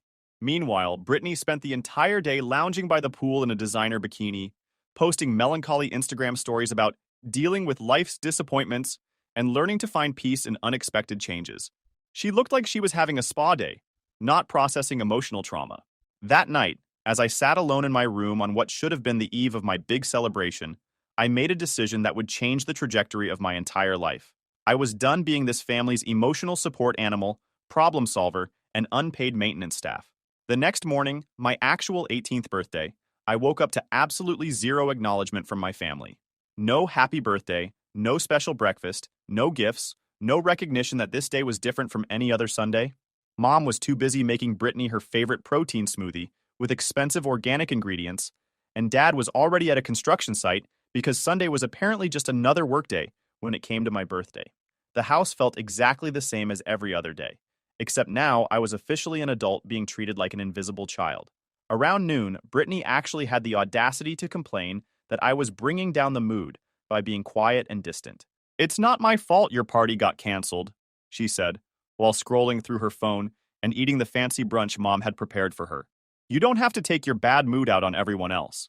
Some of us are dealing with real problems." That's when something fundamental snapped inside me. I realized I had options I'd never seriously considered before. I was 18 now, legally an adult with rights and freedoms. I had money saved from 2 years of working at the gym. I had friends whose families actually valued me and treated me with respect. Most importantly, I had the grades, scholarships, and college acceptance to build a life independent of these people who clearly didn't appreciate or value me. I started making strategic phone calls from my room. First, I called my wrestling coach. His family had always been kind to me, and I knew they had an extra room since their oldest son had left for college. When I explained the situation in general terms, they immediately offered to let me stay with them as long as I needed. "You're like a son to us anyway," his wife said when she got on the phone. "We'd be honored to have you here during your senior year." Second, I called my boss at the gym. He'd been encouraging me to take on more hours and had even mentioned that his other location across town needed reliable help. When I asked about the possibility of full-time work, he said he could start me at 30 hours a week immediately. "You're the most responsible kid I've ever hired," he told me. "If you need more income for independence, I've got opportunities for you." Third, I called my school counselor at her home number. She was shocked when I told her what had happened and immediately offered to help me figure out the logistics of finishing senior year while living independently. "What your parents did was completely inappropriate," she said. "An 18th birthday is a major milestone, and canceling it for the reasons you described shows a serious problem with family priorities." By Sunday evening, I had a comprehensive plan for independence. I spent the following week being completely normal on the surface. Went to school, worked my regular shifts at the gym, did my usual household responsibilities like nothing had changed. My parents thought my attitude had improved and were proud that I was handling disappointment maturely. What they didn't know was that I was quietly moving my important belongings out of the house. A few items each day to my coach's place. My important documents, my electronics, my best clothes, books, wrestling trophies, anything that actually mattered to me. I also stopped doing all the little things that kept the household running smoothly. Didn't remind Dad about upcoming bill due dates. Didn't organize Mom's client paperwork or update her calendar. Didn't clean up random messes around the house. Didn't grocery shop or meal plan. The following Saturday, exactly 1 week after my canceled birthday, I finished the job. I waited until both parents were out of the house, and Brittany was at the mall spending money she didn't earn. I packed the rest of my belongings into garbage bags and boxes, systematically emptying my room of everything that belonged to me. I left a note on my bed, along with my house key. Since my needs, feelings, and milestones don't seem to matter in this family, I've decided to go somewhere they do. Don't contact me unless you're ready to genuinely apologize and make real changes to how you treat me. I'll finish high school and start my adult life with people who actually value and respect me. This isn't a tantrum or a phase. This is me choosing to surround myself with people who treat me like I matter. I loaded everything into my old truck, took one last look at the house I'd lived in for 18 years, and drove away knowing I'd never live there again. The immediate sense of relief and freedom was overwhelming. For the first time in my life, I was making a major decision based purely on what was best for me, not what was most convenient for everyone else. Quick pause, fellas. YouTube just dropped this new hype feature. If you're hooked on this story, smash that hype button. It tells YouTube this video deserves to blow up, and it keeps even crazier stories coming your way. Thanks so much for your support. All right, back to the drama. Living with my coach's family was like stepping into a parallel universe where children were actually valued, supported, and treated with respect. They celebrated my presence, asked about my day, included me in family decisions, and treated me like a valued family member instead of unpaid household help. For the first time in my life, I felt like I was living with people who genuinely wanted me there. Meanwhile, my original family was falling apart without me there to hold everything together, and the process was both fascinating and satisfying to watch unfold. The first signs appeared within days. I'd been the one handling most administrative tasks that kept the household functioning. Bill reminders, appointment scheduling, grocery shopping, meal planning, basic organization. Without me there as the family's unpaid personal assistant, things started slipping through the cracks immediately. Within 3 weeks of my departure, they'd missed their mortgage payment, got late fees on multiple credit cards, and Mom lost a major client because she forgot about a crucial deadline that I normally would have tracked for her. But the real chaos was Brittany. See, with me gone, my parents suddenly had to deal with her problems directly instead of having me as a buffer, mediator, and problem solver. And man, did she have problems that had been accumulating like a ticking time bomb. First, she failed 2 classes that semester and got put on academic probation. Without me there to tutor her, help with assignments, and basically do half her coursework, she was completely lost. She'd been relying on my help for so long that she'd never actually learned how to study, research, or manage her academic responsibilities. Dad had to hire an expensive private tutor at $75 an hour, but Brittany kept skipping sessions because she didn't vibe with the teaching style. Then she got arrested again, this time for shoplifting at an upscale boutique in Scottsdale. Apparently, she'd been stealing makeup, accessories, and clothes for months. She got caught trying to steal a $300 purse, and the store pressed charges. Dad had to hire an attorney and pay thousands in legal fees, restitution, and court costs. The worst part was that she'd been stealing not because she couldn't afford things, but because she enjoyed the thrill and felt entitled to whatever she wanted. But the most devastating discovery was that she'd been systematically stealing from mom and dad for years. With me gone, there was no one to cover for missing money, make excuses for unexplained expenses, or help balance the books. They discovered she'd been taking cash from mom's purse, using dad's credit cards for unauthorized purchases, even forging signatures on checks. The total amount was staggering, over $35,000 in unauthorized spending over 2 years. Money that could have paid for my college expenses, money that could have secured their retirement. Instead of finally holding her accountable, they doubled down on enabling her behavior. Dad took out a second mortgage on the house to pay for her legal fees and accumulated debt. Mom started working 7 days a week to cover the extra expenses. I watched all of this unfold through social media, mutual friends, and the community gossip network. My parents looked exhausted and stressed in every photo. Their perfect family image was cracking publicly. They tried calling me constantly, of course, left dozens of increasingly desperate voicemails begging me to come home and talk, to help the family get through this difficult time, to be the mature one and work things out. But notice what was consistently missing from every message? No apology for canceling my birthday. No acknowledgement that they'd treated me unfairly. Just guilt trips about how my absence was making their lives harder. Please, son, we need you here, Dad's voicemails would say. Your sister is really struggling without you to help her, and your mom and I don't know how to handle all these problems on our own. But I stayed strong and didn't respond to any of their attempts at contact. I was thriving in my new environment, maintaining my 4.2 GPA, working 30 hours a week, training with the wrestling team, building genuine friendships with people who valued me. I was finally living for myself instead of constantly cleaning up everyone else's messes. By the time I graduated high school, with honors and a full scholarship to Arizona State, my original family's situation had gone from bad to absolutely catastrophic.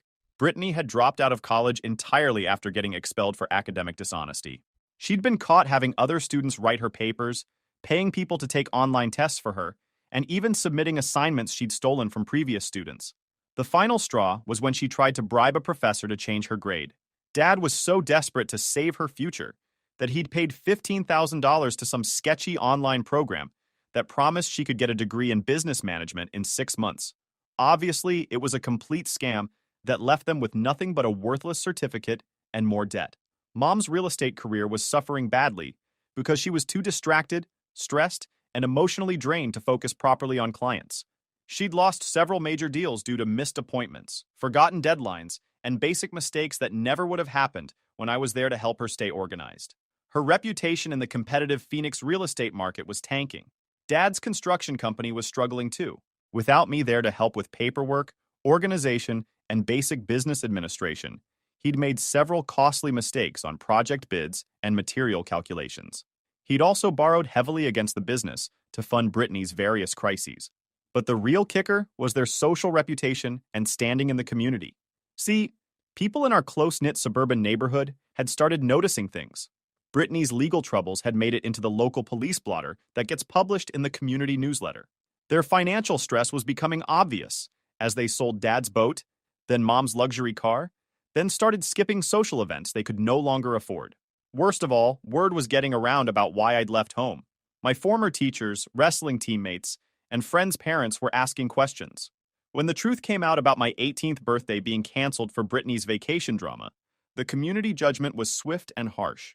Phoenix is a big city, but our suburban community is small enough that reputation and social standing really matter. Other parents started avoiding mine at school events and neighborhood functions. Dad began losing potential business from people who didn't want to associate with a man who'd treat his responsible, accomplished son so poorly. Mom lost clients who preferred working with real estate agents who demonstrated good judgment and stable family values. In a business built on trust and relationships, her family's dysfunction became a professional liability. The contrast was stark and public. Here I was, thriving in my senior year, getting recognized for academic achievements, winning wrestling matches, being celebrated by my coach's family and my teachers, while my original family was imploding in spectacular fashion. They'd built their entire identity around being the successful family with the perfect kids. Without me there to maintain that image, and with Brittany's problems becoming increasingly public, that carefully constructed identity collapsed completely. The calls and messages to me became daily, then multiple times per day. The voicemails got longer, more desperate, and more revealing about just how badly things were falling apart. Son, please, we know we made mistakes, but we need you here. Your mother is crying every night and can't sleep. The business is struggling, and I don't know how to organize everything the way you used to. People in the neighborhood keep asking about you, and we don't know what to tell them. But I held firm in my decision and didn't respond to any of their attempts at contact. I was living my best life, graduated with a 4.4 GPA, earned a full scholarship to Arizona State University, got promoted to shift supervisor at the gym, maintained a healthy relationship with my girlfriend Sarah, and built genuine friendships with people who respected and valued me. The beginning of my sophomore year in college, about 18 months after I'd left home, Brittany had her biggest crisis yet, and this time it destroyed what remained of my parents' financial stability and social standing. She'd gotten involved with some guy who convinced her she could make easy money through cryptocurrency investment. This wasn't legitimate investing. This was some obvious pyramid scheme involving a fake currency that promised 500% returns in 6 months. Using her access to family finances, Brittany transferred $45,000 from my parents' savings account into this scam. This represented their entire emergency fund, most of their retirement savings, and money they'd been planning to use to pay off the second mortgage. When the investment predictably disappeared along with the scammers who'd created it, my parents lost everything they'd worked decades to save. But that wasn't even the worst part of Brittany's financial destruction. Over the previous year, she'd also been systematically running up debt in my parents' names. Credit cards they didn't know about, personal loans using their information, even a car loan for a vehicle she'd immediately crashed while driving under the influence. She'd become sophisticated in her financial manipulation, using their good credit and family information to access money they'd never authorized. By the time they discovered the full extent of her fraud, she'd created over $80,000 in debt that they were legally responsible for. Combined with the lost savings, the total financial damage was well over $125,000, enough to completely destroy their middle-class lifestyle. The financial devastation was swift and complete. They had to declare bankruptcy, which ruined their credit and professional reputations. They were forced to sell the house they'd lived in for 15 years, the house where I'd grown up, the house that represented their version of the American dream. They moved into a small 2-bedroom apartment in a less desirable part of town, lost most of their possessions in the downsizing, and faced the reality of starting over financially in their 50s. Dad's construction business collapsed under the debt load and legal complications. Mom had to take a job at a big corporate real estate firm, where she made a fraction of her previous income and had no autonomy or respect. But the personal cost was even higher than the financial devastation. Brittany, faced with actual consequences for the first time in her 26 years of life, had a complete mental breakdown. She couldn't handle the reality that her actions had destroyed her family's stability, couldn't cope with the guilt and shame, couldn't function when people finally held her accountable for her choices. She moved back in with my parents in their tiny apartment and became completely dependent on them for everything: emotional support, financial support, basic life management. She couldn't hold a job for more than a few weeks, couldn't manage basic adult responsibilities, couldn't function as an independent person. My parents, now in their 50s and financially devastated, found themselves caring for a 26-year-old woman child while living paycheck to paycheck in cramped conditions. The stress of supporting 3 adults on 2 minimum wage incomes while dealing with bankruptcy proceedings was overwhelming. The pressure destroyed their marriage. After 25 years together, they separated 6 months later, unable to cope with the stress, blame, and resentment that had built up around Brittany's behavior and their enabling of it. Dad moved in with his brother and started working construction jobs for his former competitors, earning a fraction of what he'd made as a business owner. Mom took a second job at a retail store just to make ends meet, working 60 hours a week to afford rent and basic necessities. The perfect family image they'd worked decades to build was completely destroyed, and their community reputation was in ruins. People who had once respected them now saw them as cautionary tales about the dangers of enabling toxic behavior in adult children. Last month, everything came full circle in the most satisfying and vindicating way possible. I was at my apartment near ASU campus, studying for finals in my business administration program, when I got a call from a number I didn't recognize. Against my better judgment, I answered. It was Dad, calling from his brother's phone because I'd blocked all their numbers over a year ago. Son, he said, and I could hear years of exhaustion, defeat, and genuine desperation in his voice. Please don't hang up. I know you have every right to hate us and never speak to us again, but we need to talk. We need to ask for your help. I almost ended the call immediately, but something in his tone, a brokenness I'd never heard before, made me listen. Your mother and I, we've lost everything. The house, the business, our savings, our marriage, our reputation in the community. We're living apart now, both working multiple minimum wage jobs just to survive. And Brittany is completely dependent on us, but we can't even take care of ourselves anymore. He was quiet for a moment, and I could hear him struggling to compose himself. We know why you left. We've had 2 years to think about it, and we know we treated you terribly. We canceled your 18th birthday for something that didn't matter, and we've been paying the price ever since. You were the one holding our family together, and we threw you away like you didn't matter. For the first time in my life, I heard genuine remorse and self-awareness in his voice. We need help, he admitted, and I could hear how much it cost him to say those words. Not money. We know we don't deserve that, and you're a college student. But advice, guidance, someone who knows how to make responsible decisions. You're the only one in this family who has their life together. You're thriving in college, you've built a life for yourself, you've become everything we should have supported you to be from the beginning. I let him finish his whole speech.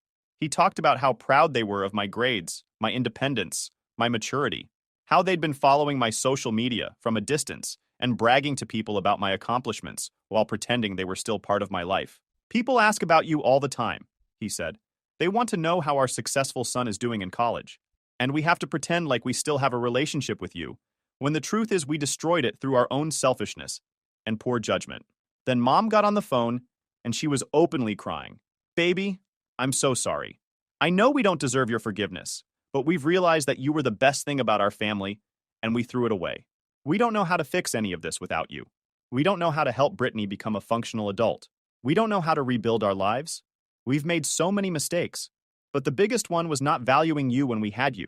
When they finished their emotional speeches, I took a deep breath and told them exactly what I thought, with the clarity and confidence that comes from 2 years of independence and personal growth. You're absolutely right. You don't deserve forgiveness. You canceled my 18th birthday because Brittany's vacation got canceled. You spent my entire childhood treating me like unpaid help while giving her everything she wanted.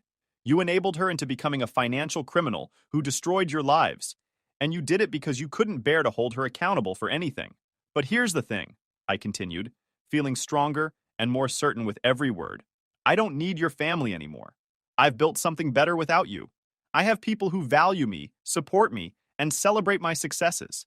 I have mentors who believe in me, friends who respect me, and a future that I'm building through my own efforts. I don't need to be your emotional support child or your problem solver. The silence on the other end was profound and telling. However, I said, surprising myself with my next words, I'm willing to have a relationship with you under very specific conditions. First, Brittany gets serious professional help and starts contributing to society instead of being a drain on everyone around her. She needs to get a job, pay back what she stole, and prove she can function as an adult. Second, you both acknowledge publicly that you treated me unfairly and that my leaving was completely justified. Third, any relationship we have going forward is based on mutual respect, not your need for me to fix problems you created. Dad's voice was barely a whisper. Anything. We'll do anything you ask. And fourth, I added, you need to understand that I'm not your son coming home to save the family. I'm an independent adult offering a conditional relationship to people who need to prove they've fundamentally changed how they approach family dynamics and personal responsibility. They agreed to every condition without hesitation or negotiation. Over the past month, I've watched them follow through. Dad has gotten Brittany into intensive therapy and required her to get a part-time job at a fast food restaurant, her first real employment in years. Mom has been working on a public apology letter acknowledging their mistakes and my justified decision to leave. They're both in family counseling to address their enabling behaviors and learn healthier relationship patterns. Will I ever fully forgive them? Probably not. The damage was too deep and lasted too long. But watching them lose everything they prioritized over me while I built a successful, independent life has been the most satisfying revenge I could have asked for. Story 4.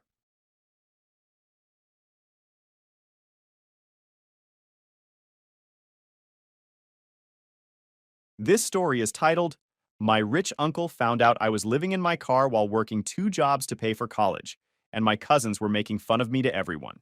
Hey everyone, before we jump into today's video, I need your help. We've noticed the channel is losing some traction, and subscribing is one of the best ways you can support us. It's quick, free, and it helps us keep bringing you awesome content. Your support means the world. Let's keep this channel growing together. Thanks so much. Now let's start the video. Okay, Reddit, this is going to be a long one. I, 19 female, need to write this down. Cause honestly, my head's been spinning with everything that's happened. Really never thought I'd be sharing my life story on here, but whatever, here goes. It all started when my dad got diagnosed with cancer. I was 14, just starting high school, thinking my biggest problem was going to be algebra or something. Dad had been feeling tired for a while, but we thought it was just work stress. You know? Then, one regular Tuesday after school, Mom sat me down in our kitchen and told me he had stage 4 pancreatic cancer. The next 6 months were like watching a movie of someone else's life. Dad got super sick, super fast, lost all his hair, lost so much weight. His favorite Chicago Bears jersey looked like a tent on him. He tried to keep joking around, still helped me with my math homework even when he could barely sit up. The last thing he said to me was, "Don't let your mom's cooking kill you before I get back," when they took him to the hospital for the last time. That was just so Dad, always trying to make me laugh. He died on a Thursday. I remember because it was supposed to be pizza night. We'd always get a deep dish on Thursdays and had been doing it since I was little.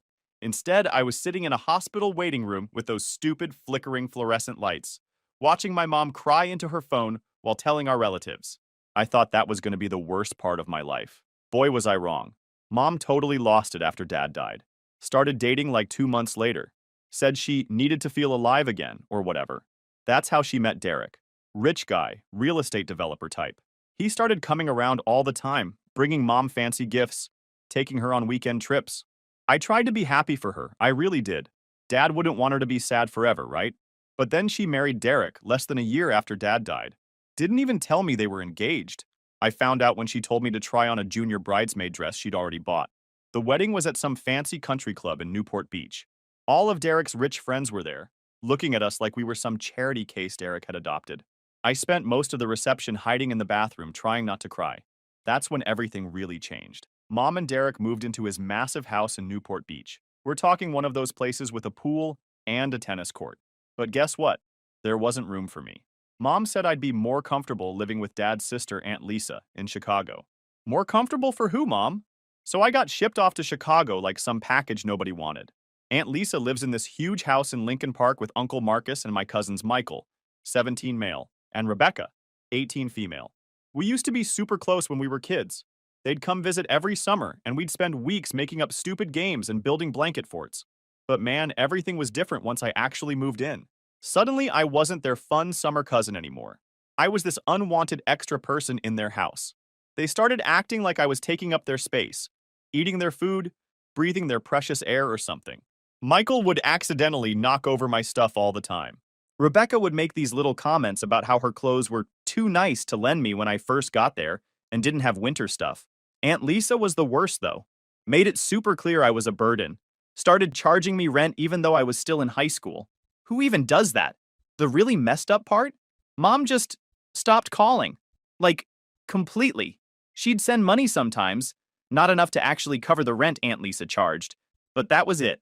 When I tried calling her, she was always too busy with her new life. Too busy at yoga. Too busy at charity events. Too busy to talk to her own kid. I'd see pictures on Facebook of her and Derek on vacation in Europe, at fancy parties, living this whole other life where I didn't exist. She even archived all our old family photos, the ones with Dad and me, said they didn't match her new profile aesthetic. Like I was just some old furniture that didn't go with her new decor. I started having these dreams when I was back in our old kitchen, where everything was normal. Now I would wake up crying in this weird bedroom at Aunt Lisa's house, staring at these fancy wallpapers that cost more than my whole wardrobe, feeling like I'd lost both parents instead of just one. So after that first month at Aunt Lisa's, she hits me with this rent increase because of property taxes or whatever. I'm like, I'm 15? But okay, guess I need a job. That's when my cousin Rebecca oh so helpfully tells me about this 24-hour laundromat that's hiring in what she calls the sketchy part of Chicago. It's this rundown building wedged between a closed-down dollar store and this super sus phone repair shop that I'm pretty sure never actually repairs any phones. The owner, this old guy named Jerry, takes one look at me and goes, "You're way too young to work midnight shift." But then I told him I could start that night and wouldn't complain about the pay. And suddenly my age wasn't such a big deal anymore. So my life became this crazy schedule that honestly still gives me anxiety thinking about it. Midnight to 6 a.m. at the laundromat, where I had to deal with the weirdest people you can imagine. The worst part wasn't even the weird customers. It was how cold that place got. The heating barely worked, and Chicago winters are no joke. I'd wear like 3 hoodies just to survive my shift. Never put that in the job description, did they?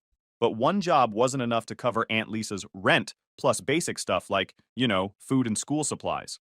So I also started working at this gas station called from 4 p.m. to 10 p.m. This is where my dear cousins decided to make my life extra fun. See, Quick Stop was right by their fancy private school, where tuition probably cost more than I made in a year. Michael and his friends thought it was hilarious to come in during my shifts and just trash the place. They'd knock over the chip displays I just organized, spill their Slurpees accidentally all over the floor, leave opened bags of beef jerky everywhere. Rebecca was worse, though. She was sneakier about it. She'd come in with her cheerleader friends, and they'd do this thing where they'd talk super loud about me like I wasn't there.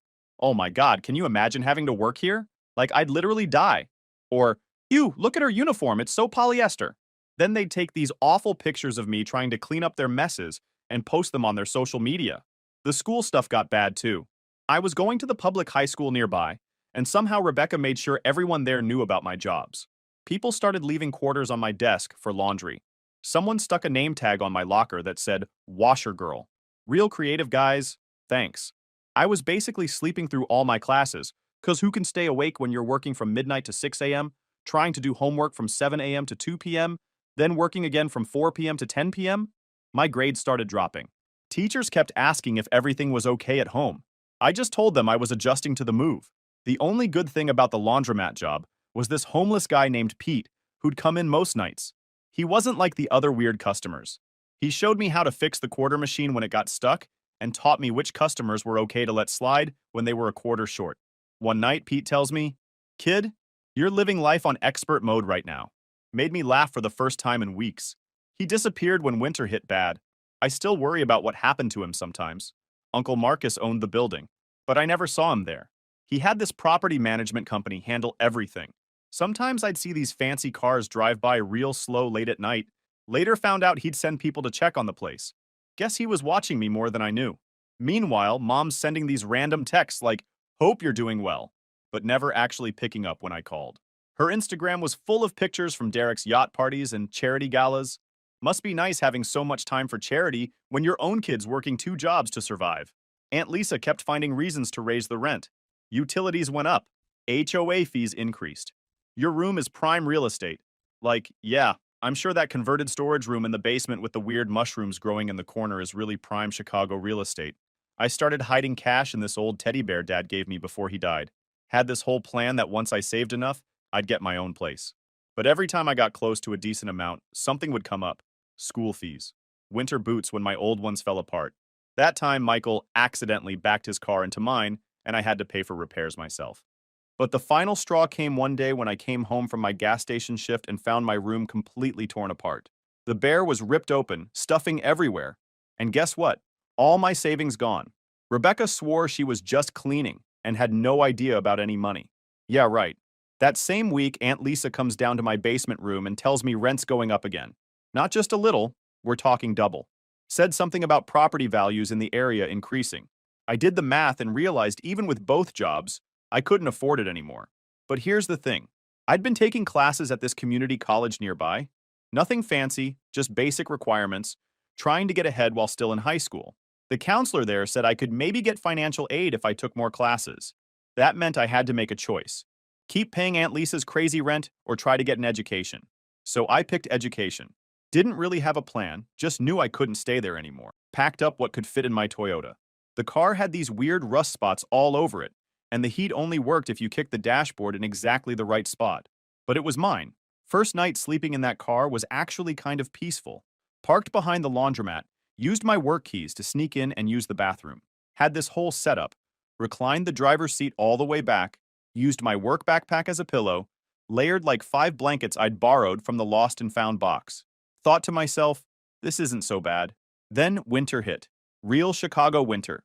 The kind where your spit freezes before it hits the ground. My car's battery started dying because of the cold, so I couldn't run the heat much.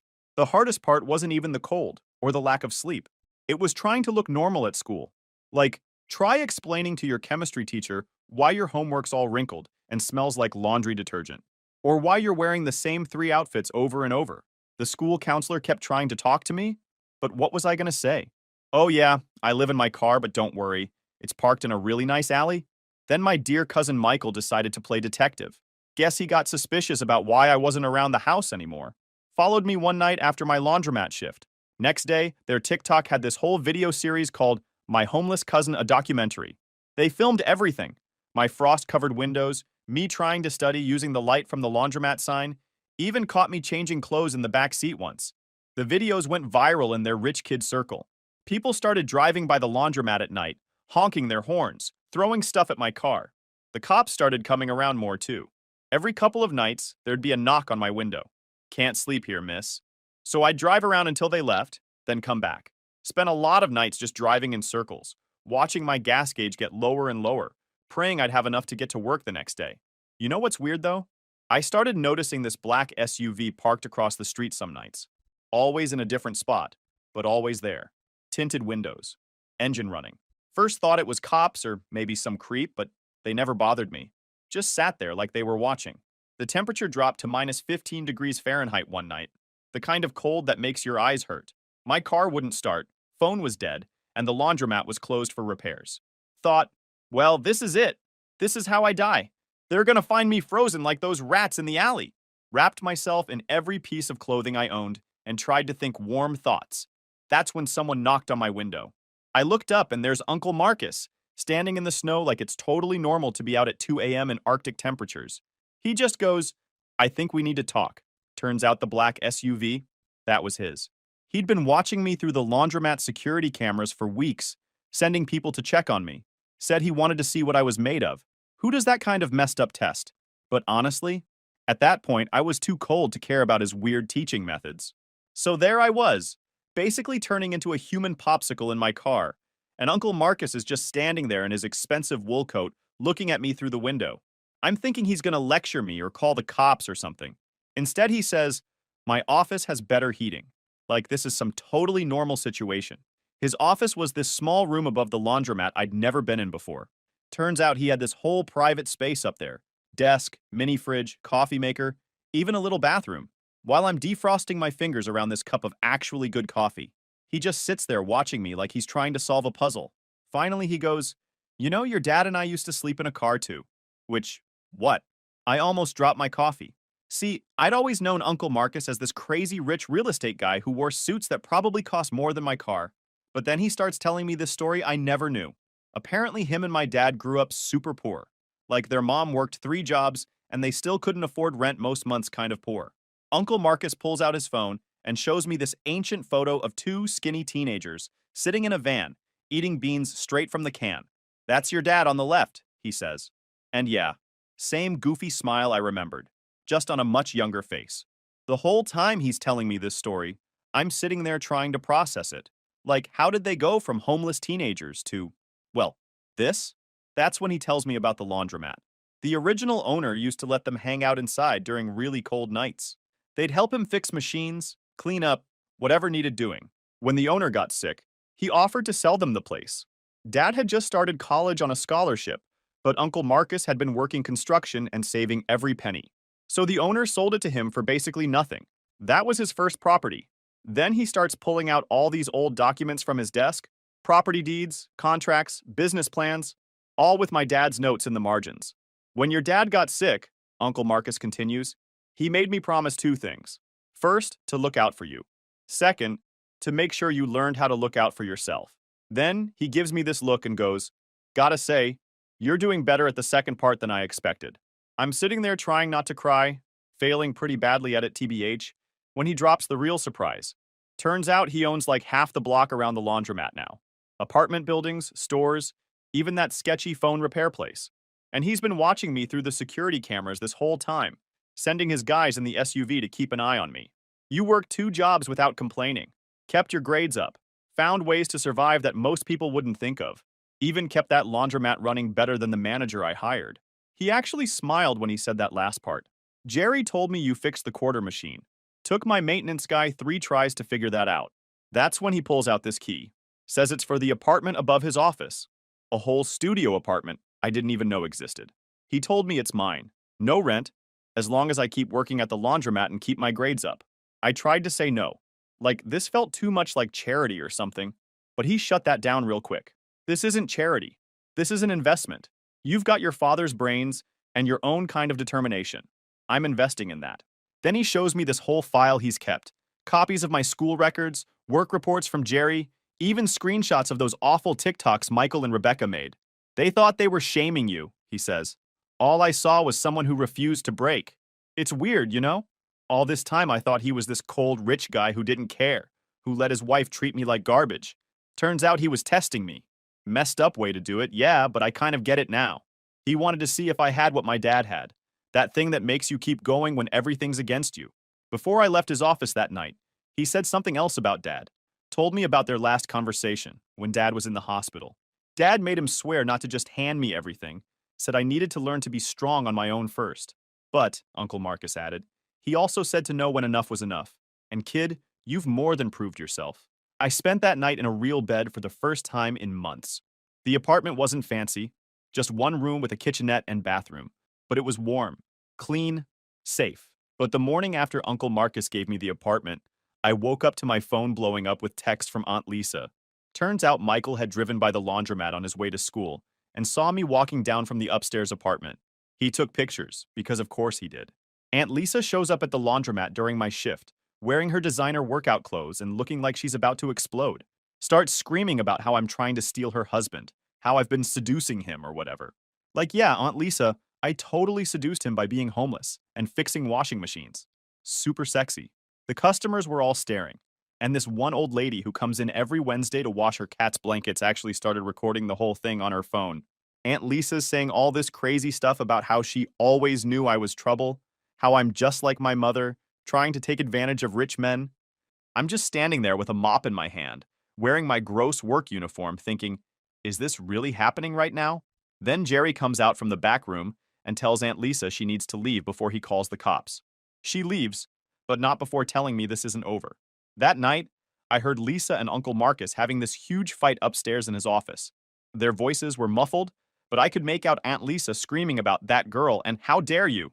I felt so ashamed, like I'd ruined their marriage or something. Found out later Aunt Lisa slept at her friend's house that night. When I saw Uncle Marcus the next morning, he had dark circles under his eyes and just gave me this tired nod. But the weird thing is that my mom suddenly started calling me for the first time in months, acting all concerned. Honey, I'm hearing some disturbing things. Like she had any right to be concerned after abandoning me. I'm sure that someone, probably Rebecca, sent her the rumors.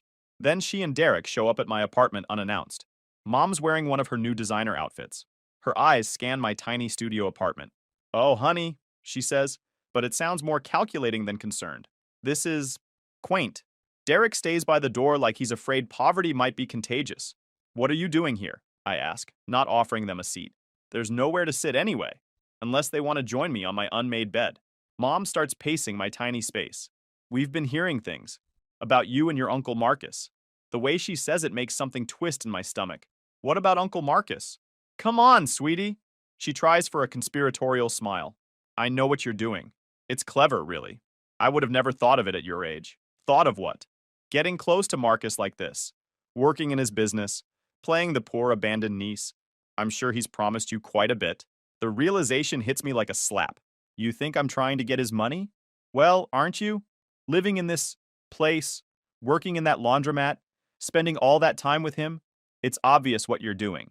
I laughed, and it comes out harsh. Obvious to who? You? The woman who shipped me off to Chicago and forgot about me? That's not fair. No, you know what's not fair? You disappeared when Dad died. You married Derek, what, 10 months later? Sent me to Aunt Lisa's like I was some old furniture that didn't match your new decor? I was grieving, she says, but she's looking at her expensive watch, not at me. You were upgrading, I snapped back. Trading up for a fancier life with your real estate husband and your charity galas. And now what? You're worried I might get some of Uncle Marcus's money before you do? Derek steps forward then, all fake authority. Now listen here, young lady. Your mother and I are concerned about your welfare. My welfare? The laugh bubbles up again, uglier this time. Where was this concern when Aunt Lisa was charging me rent at 15, when I was working 2 jobs and sleeping in my car? Mom waves her hand dismissively. Don't be dramatic. Lisa would never... Check my hospital records from when I got bronchitis sleeping in that car. Check the pay stubs from the gas station and the laundromat. Check the rent receipts Lisa made me keep. Oh, wait. You can't. You were too busy posting pictures from your yacht parties to even answer my calls. That's ancient history, Mom says. But she's fidgeting with her wedding ring. Dad's wedding ring that she had upgraded with bigger diamonds. We're here to help now. Derek has a friend who runs this wonderful boarding school in Switzerland. Now you want to help? My voice rises. Or did you just find out Uncle Marcus is teaching me about the business? Worried I might actually learn something? Get a piece of what you think should be yours? Mom's face changes then, gets harder. Drops the concerned mother act completely. Marcus was your father's brother. Anything of his should go to me, his wife, ex-wife, I correct, who remarried less than a year after he died. I deserve, she starts, but I cut her off. You deserve? Dad helped build this business. He and Uncle Marcus started with nothing. While you're busy planning charity galas with Derek, I'm learning how to fix washing machines and manage books and actually help people, just like Dad did. Your father was a teacher, she spits out. He played around with Marcus's business like it was some hobby. Get out, I point to the door. Go back to your perfect life with your perfect husband. Go plan another charity gala. Go archive some more family photos because they don't match your aesthetic. Just get out of my apartment. Derek tries one more time. Now see here. No, you see here. I'm surprised by how steady my voice is now. I know exactly why you're both here. You heard I was working with Uncle Marcus and got scared. Scared I might actually earn something you think should be yours. But here's the thing. I'm not you. I'm not here for anyone's money. I'm here because Uncle Marcus gave me a chance when you threw me away. Mom's face goes red. How dare you? How dare I? How dare you come here pretending to care about my welfare when all you care about is your bank account? I walk to the door and open it. By the way, Mom, that pantsuit makes you look desperate. They leave, Mom muttering something about ingratitude, and Derek already on his phone. I close the door and slide down against it, shaking. Through the thin walls, I hear Mom's voice. I told you this would happen. That little gold digger is going to try to take everything. So after the whole drama with Mom and Derek showing up, things got weirdly quiet for like a week. I was at work one night when Michael came running into the laundromat. He looked scared. Turns out he was using Aunt Lisa's iPad. A message popped up from someone saved as D that just said, "Everything's ready for next week. Lisa, baby, we're finally going to be free." Michael, being the nosy kid he is, opened the messages. Guess Aunt Lisa never logged out of her accounts on that iPad. Y'all, the D was Derek. As in my stepdad, Derek. As in my mom's husband, Derek. They'd been texting for months. Michael found all these emails, too. Plans for them to take a bunch of money from Uncle Marcus's business and run away together. They'd been planning it for almost a year. Every time Aunt Lisa raised my rent, that money went straight into some secret account. Michael showed up because he didn't know what to do. For the first time in his life, this kid who'd made fun of me being poor was realizing his mom was about to steal everything and leave him behind. I called Uncle Marcus. Not gonna lie, part of me wanted to just let everything blow up. After how they treated me, would have been some nice karma. Uncle Marcus came down to the laundromat right away. Michael was still shaking when he showed Uncle Marcus all the messages. I've never seen Uncle Marcus look so blank, like his face just shut down. He made some calls. Turns out his lawyer had been suspicious about some business accounts for a while. The numbers weren't adding up, but Aunt Lisa handled all the paperwork. Uncle Marcus trusted her with everything, so nobody looked too close. The lawyer looked through every account, every transaction. Know how much they were planning to steal? $4.3 million. They'd already moved almost $1 million to offshore accounts. All those times Aunt Lisa complained about property taxes and utility bills, she was stealing that money too. But the real blow? Some of that money came from Michael and Rebecca's college funds. Their own mom was stealing their future to run away with my stepdad. Uncle Marcus had this whole team of lawyers and accountants come in. They found all these fake companies Aunt Lisa had set up. She'd write checks to these companies for maintenance or supplies, but the money just went to more secret accounts. While all this was happening, Aunt Lisa was acting totally normal, still posting her workout selfies on Instagram, still running her PTA meetings, still pretending to be this perfect rich mom. Derek was the same, taking my mom to charity events, buying her expensive stuff, playing the devoted husband. The lawyers said we needed to wait, get more evidence before confronting them. But Rebecca found everything on the iPad too. She came to my apartment one night, mascara all over her face from crying, asking if she could stay with me. First time in her life she didn't have a perfect place to sleep. It was weird having her there. This girl who'd made fun of me for being homeless was now basically homeless herself. She couldn't stand being in the same house as Aunt Lisa after learning everything. She slept on my tiny futon, used my cheap shampoo, wore my Target clothes, kept saying sorry for how she treated me. But honestly, watching her realize money doesn't make you a good person was enough. Uncle Marcus had his IT guys tracking all the accounts, watching every transaction. The plan was to catch them right before they tried to run. But Aunt Lisa must have figured out something was up, because she started moving money faster. The next morning was Michael's 18th birthday party. Aunt Lisa had planned this huge thing at their house, hired a DJ, catering, even got some mini golf set up in the backyard. She was acting extra nice to everyone, probably because she thought it was her last weekend there. Uncle Marcus decided that was when we'd confront them, have all the evidence ready, get everybody in one place. I remember Rebecca asking if we should warn my mom first, but Uncle Marcus said no. We needed to see her genuine reaction to know if she was involved. The morning of Michael's birthday party was weird. Like, super weird. Aunt Lisa's running around arranging centerpieces and checking the catering while literally planning to disappear with my stepdad the next day. Rebecca and I were helping set up, both knowing everything was about to explode, trying to act normal. Michael looked like he was going to throw up every time his mom hugged him. Uncle Marcus had this whole plan. His lawyer would show up unexpectedly with some urgent paperwork during the party. They'd gather everyone in the living room and then drop all the evidence. The FBI was actually waiting nearby. Yeah, actual FBI agents. Because apparently stealing millions from legitimate businesses while planning to flee the country is kind of their thing. My mom showed up early, all excited about the party. She hadn't talked to me since the whole Switzerland boarding school thing, but she was acting like everything was fine. Derek came in behind her, carrying this huge wrapped present. Found out later it was some fancy gaming system. Guess he was trying to buy Michael's silence or something. The party started at 2 p.m. All these rich kids from Michael's school showing up in BMWs and Mercedes their parents bought them. The DJ's playing music. People are swimming in the pool. Everything looks completely normal. Except Rebecca, Michael, and I are just watching Aunt Lisa and Derek, who keep checking their phones and whispering to each other. Around 4 p.m., the lawyer showed up. He's carrying this thick folder and looking super serious. Aunt Lisa's face when she saw him. I wish I had a picture. She knew they gathered everyone in the living room. Some of Michael's friends tried to stay, but Uncle Marcus was like family only, in this voice that made them leave real quick. My mom was complaining about interrupting the party, but then the lawyer started laying out documents on the coffee table. Bank statements, emails, transfer records, pictures of Aunt Lisa and Derek together from some private investigator. With each paper he put down, the room got quieter. Then he played a recording. Aunt Lisa and Derek talking about their plans, laughing about how stupid everyone was for not noticing. My mom stopped breathing when she heard Derek's voice. Just straight up froze. Aunt Lisa tried to say the recording was fake, but then Uncle Marcus pulled out her iPad, the one Michael found the messages on, started reading their texts out loud. Y'all! The screaming that happened next. Mom launched herself at Derek, started hitting him with her purse, which had like a million metal things in it BTW.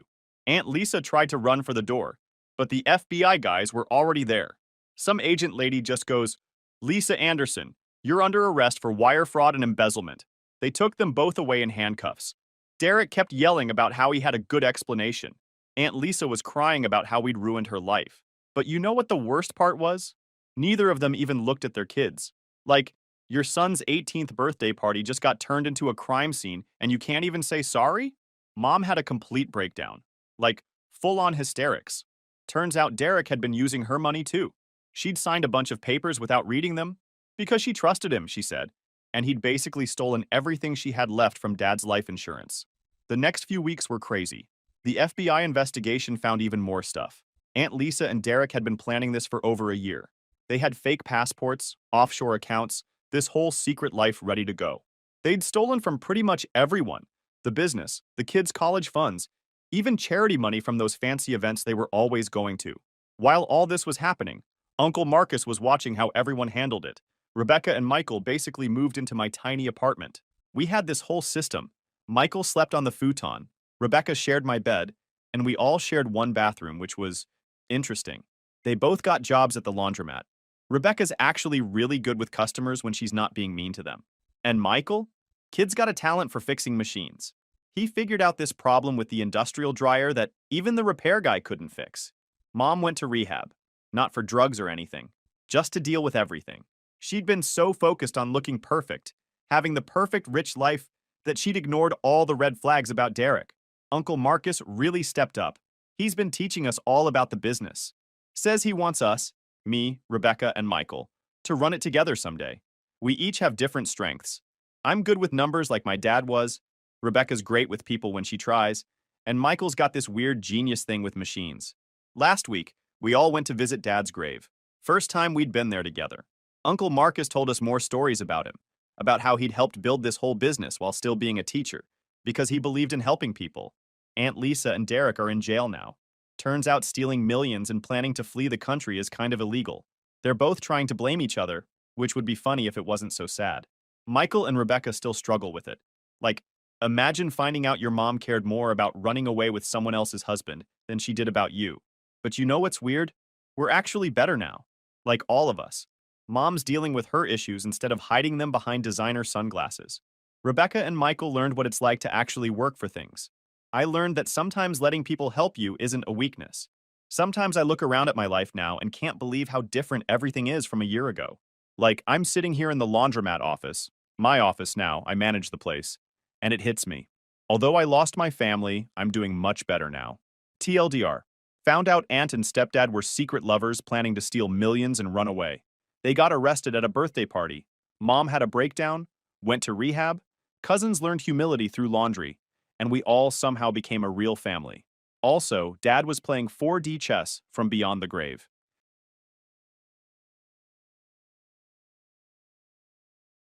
Story 5.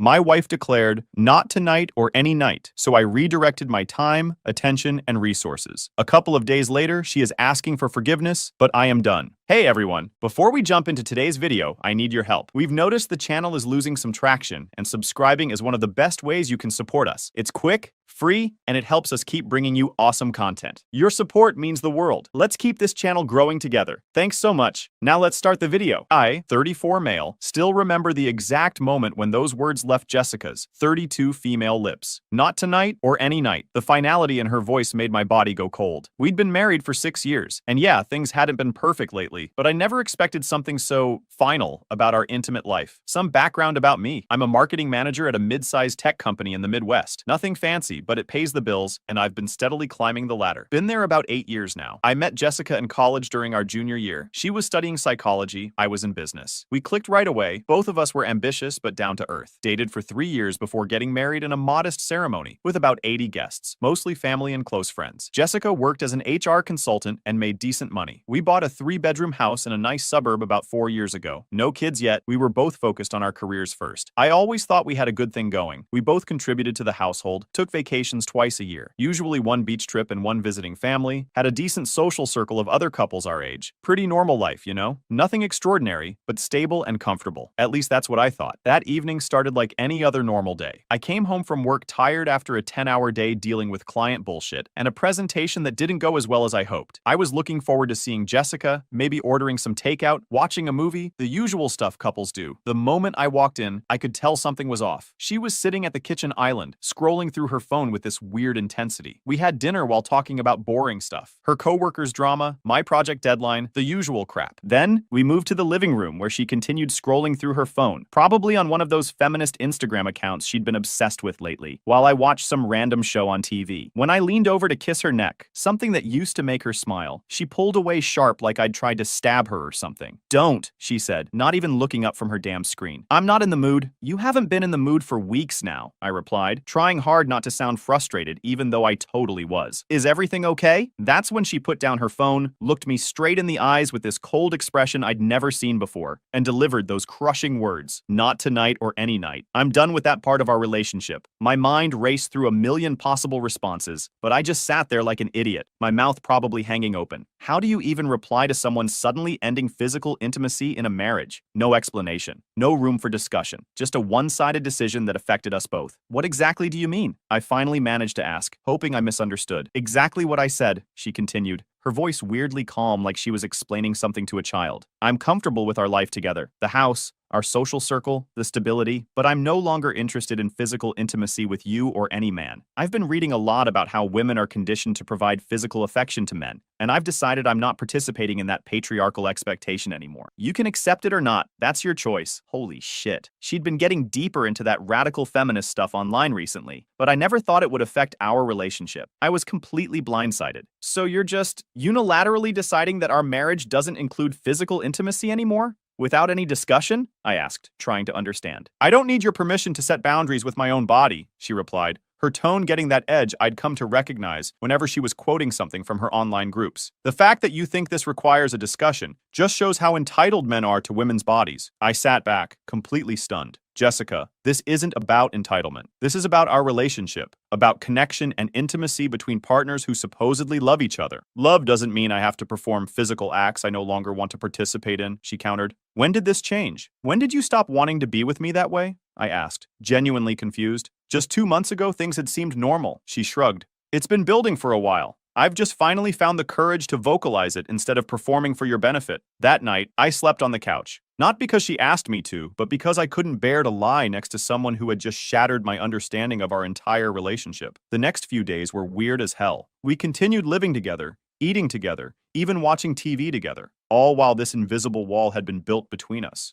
She acted like her declaration was as ordinary as announcing she wanted to change grocery stores or something, not the complete reshaping of our marriage. I tried bringing up counseling over breakfast 3 days after her announcement. I found a couples therapist with good reviews. I think we should talk to someone about what's going on between us. We don't need therapy, she responded dismissively while rolling her eyes. There's nothing wrong with me, and I'm not going to be pressured into physical intimacy I don't want just because society expects it. Maybe you should get therapy for your dependency on female validation. Jesus Christ. Of course she was right about not being pressured. I would never do that. But her complete unwillingness to even talk about this sudden change left me feeling like I was living with a stranger wearing my wife's face. Everything I said was twisted to make me sound like some kind of oppressor. At night, laying on my side of our now purely functional bed, I'd moved back from the couch, determined not to be displaced in my own home. I'd stare at the ceiling wondering how I missed the gradual breakdown of our connection. Had I been so absorbed in work that I failed to notice her pulling away? Or had she hidden her feelings until reaching some breaking point I never saw coming? I reviewed our recent history, looking for signs. Sure, our sex life had slowed down somewhat over the past year, but that seemed normal for a couple married 6+ years, both working demanding jobs. We still had date nights, still held hands during movies, still told each other, I love you before bed, or at least we had until recently. One thing became real clear real fast. I was now in a marriage where I was neither wanted nor needed in any meaningful way. I was simply convenient, a contributor to bills, a social partner for couple-oriented gatherings, a housemate who helped maintain our outward image of marital success. Just another evil man she could point to when talking to her new friends about how she was setting boundaries. I tried one more time to understand, catching her on a Saturday morning when we were both home. Jessica, I'm trying to respect your feelings, but I need to understand better what's happening. Did I do something wrong? Is there something I can change? She sighed dramatically, like my question was the most exhausting thing she'd ever heard. This is exactly the problem with men. You think everything is about you. This is about my journey and my autonomy. The fact that you're making it about what you did wrong just proves my point. But we're married, I said, frustration building. Your decisions affect me too. So what? You think your entitlement to my body outweighs my right to control it? This is why the patriarchy persists, because men like you can't handle women making their own choices. I walked away from that conversation feeling completely hopeless. There was no reasoning with her, no finding common ground. She had created a narrative where any disagreement with her position just confirmed her worldview about oppressive men. 2 weeks after her declaration, I found myself sitting in my car outside our house, unable to summon the energy to go inside. What was waiting for me there? Another evening of polite coexistence with someone who had unilaterally changed the terms of our relationship without any real explanation? Another lecture about how I was part of the problem for expecting basic human connection in a marriage? That's when I realized I had a choice to make. I could continue living in this emotional desert, hoping for rain that would never come, or I could redirect my time, attention, and resources towards something or someone that offered at least the possibility of growth. As I finally walked through our front door, a plan was forming in my mind. Not revenge or some dramatic confrontation, at least not yet, but something more powerful, a complete redirection of my life's energy. If she had moved on from me without physically leaving, maybe I could do the same. My redirection began with small changes. I set my alarm for 5:30 a.m., a full hour before she would wake up. Those quiet morning hours quickly became sacred to me, time that was completely my own, free from her judgmental stares and passive-aggressive comments. I started with 20 minutes of meditation, something I'd always dismissed as impractical with my busy schedule. To my surprise, that brief period of morning stillness helped clear my mind of the constant thoughts about my failing marriage. Next came physical exercise. Nothing dramatic at first, just basic push-ups, sit-ups, and a short run around the neighborhood. By the time she emerged from our bedroom, I had already showered, dressed, and started my day with purpose. "You're up early," she commented on the third day, finding me sipping coffee and reading at the kitchen table. The slight annoyance in her voice was obvious. She was used to me being half asleep while she dominated the morning space. "Just making some changes," I replied casually, not offering any further explanation. She didn't ask for one, just made some comment under her breath about toxic masculinity and exercise culture that I pretended not to hear. The second week, I joined a gym near my office. Instead of rushing home after work to an increasingly uncomfortable environment, I spent an hour working out. The physical exertion became a form of therapy. Each rep pushed out another fragment of resentment and self-pity. I started fantasizing about the future, one where Jessica wasn't the center of my universe. I also reconnected with old friends I'd neglected during my marriage, guys Jessica had always disliked for being too masculine or problematic. Nothing dramatic, just casual lunches and after-work drinks with soda or coffee. I was careful not to mention my marital situation. These meetings weren't about seeking sympathy or bad-mouthing my wife. They were about rebuilding connections that had nothing to do with my identity as a husband to an increasingly hostile woman. What was really interesting was realizing how many other guys were going through similar shit. Not identical, but the same pattern. Wives or girlfriends who had gradually transformed into critical strangers, constantly finding fault with normal male behavior while expecting the financial benefits and emotional support to continue unchanged. My buddy Chris, 36 million, was dealing with a girlfriend who had suddenly decided that his video gaming hobby was problematic, despite having dated him for 3 years, knowing it was his main way to decompress. My college friend Mark, 35 million, couldn't post anything on social media without his wife publicly commenting to correct his thinking on various social issues. "It's like they want us to be both mind readers and punching bags," Chris said during one of our lunch meetups. "You can't win." That phrase stuck with me. You can't win, not if you keep playing by constantly changing rules you had no say in creating. So maybe the answer was to stop playing altogether and create my own game. I started setting aside money in a separate account Jessica couldn't access. Nothing dramatic that would affect our household contributions, just redirecting my discretionary spending and slowly building a safety net. If nothing else, it gave me a sense of control in a situation where I felt increasingly powerless. 1 month into my redirection, I caught my reflection in the mirror and barely recognized myself. The daily workouts had started reshaping my body, shoulders broader, stomach flatter. My posture had improved, and the constant tension that had knotted my shoulders for months had eased. But the most significant change was in my eyes. They looked focused, alive in a way they hadn't been since her declaration. I updated my wardrobe next. Nothing flashy or desperate, just well-fitted clothes that suited my improving physique and projected confidence. When I wore a new shirt to dinner with friends, several people commented on how good I looked. "You've lost weight, haven't you?" our friend Melissa asked during a dinner party. "Just been taking better care of myself," I replied, with a smile. Jessica noticed too, though she tried to disguise her interest with criticism. "Isn't that shirt a little tight?" she asked one morning as I was getting ready for work. "Seems like you're trying way too hard." Very midlife crisis energy. I just smiled and left without responding, which seemed to annoy her even more. The redirection extended to my finances as well. We always maintained separate accounts alongside our joint one for household expenses. I continued contributing my share to our joint obligations, but redirected my discretionary spending. The expensive trip to a women-only retreat in Costa Rica that Jessica had been hinting about for our anniversary. That money went instead into a high-yield investment account under only my name. I also invested in a photography workshop, a passion I had abandoned years ago after Jessica complained about the time it took away from us. Ironic now, considering her stance. Photography got me outdoors on weekends, hiking to capture landscapes at dawn when the light was perfect. These solo excursions became another form of meditation. Behind the camera, framing each shot, I found a state of flow that allowed me to forget everything else. I invested in decent equipment, nothing outrageous, but a good DSLR camera and a couple of quality lenses. My first few attempts were pretty amateur, but I watched tutorials online and practiced constantly. Soon I was capturing images I was genuinely proud of. Mountain landscapes bathed in early morning light, close-ups of frost patterns on fallen leaves, dramatic storm clouds gathering over fields. I started posting my work online,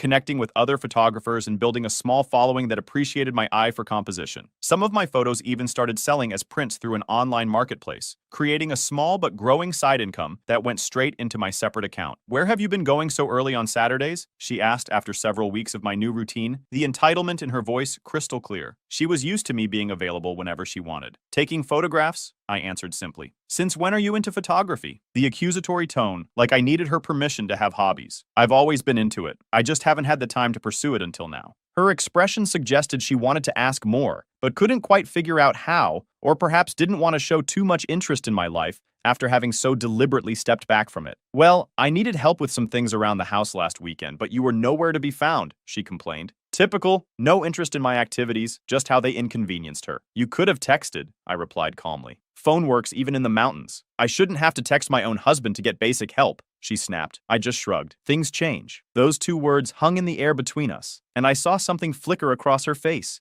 The first hint that she was beginning to realize her declaration might have consequences she hadn't anticipated. At work, my renewed focus paid off big time. I approached projects with clarity and confidence that hadn't been there during the months of marital distress. My boss, Rob, 45 male, noticed the change. "Whatever you're doing, keep it up," he said, after I successfully landed a major client that had been on the fence for months. "You're on fire lately." The compliment meant more than it should have. After months of feeling unwanted at home, professional recognition filled some of the void. Not completely, but enough to keep moving forward. I volunteered for projects that required travel, something I'd avoided in the past to spend more time with Jessica. A 3-day conference in Chicago, a week-long training in Denver, a client meeting in Boston. Each trip was a breath of fresh air. Hotel rooms where I could spread out without judgment. Meals where no one made snide comments about my choices. Conversations with people who didn't view every interaction through an ideological lens. During my Denver trip, I met up with an old college friend, Tom, who had moved there years ago. We hiked in the mountains, and I took some of my best photos yet. When I posted them online, my follower count jumped significantly, and I sold 3 prints within a week. Online, my follower count jumped significantly, and I sold 3 prints within a week. "You know, you could actually turn this into a serious side business," Tom said, as we rested at a scenic overlook. "Your eye for composition is really good." His casual encouragement planted a seed in my mind. What if photography wasn't just an escape? What if it could be something more substantial? A potential path to a different future? 3 months into my redirection, I was sleeping better, looking better, and performing better in nearly every aspect of my life except my marriage, which remained this empty shell of formal interactions and parallel existences. The irony wasn't lost on me. In withdrawing her affection, Jessica had inadvertently pushed me toward becoming a stronger version of myself. It was like the universe's weird way of compensating. What Jessica didn't know was that I'd opened a separate checking account and started routing 50% of my paychecks there, including my performance bonuses. The other 50% was more than enough to cover my share of our joint expenses. I was building my escape fund, dollar by dollar. Not that I was planning to leave yet. I wanted to see how this played out first. One evening, as I prepared to leave for a photography meetup,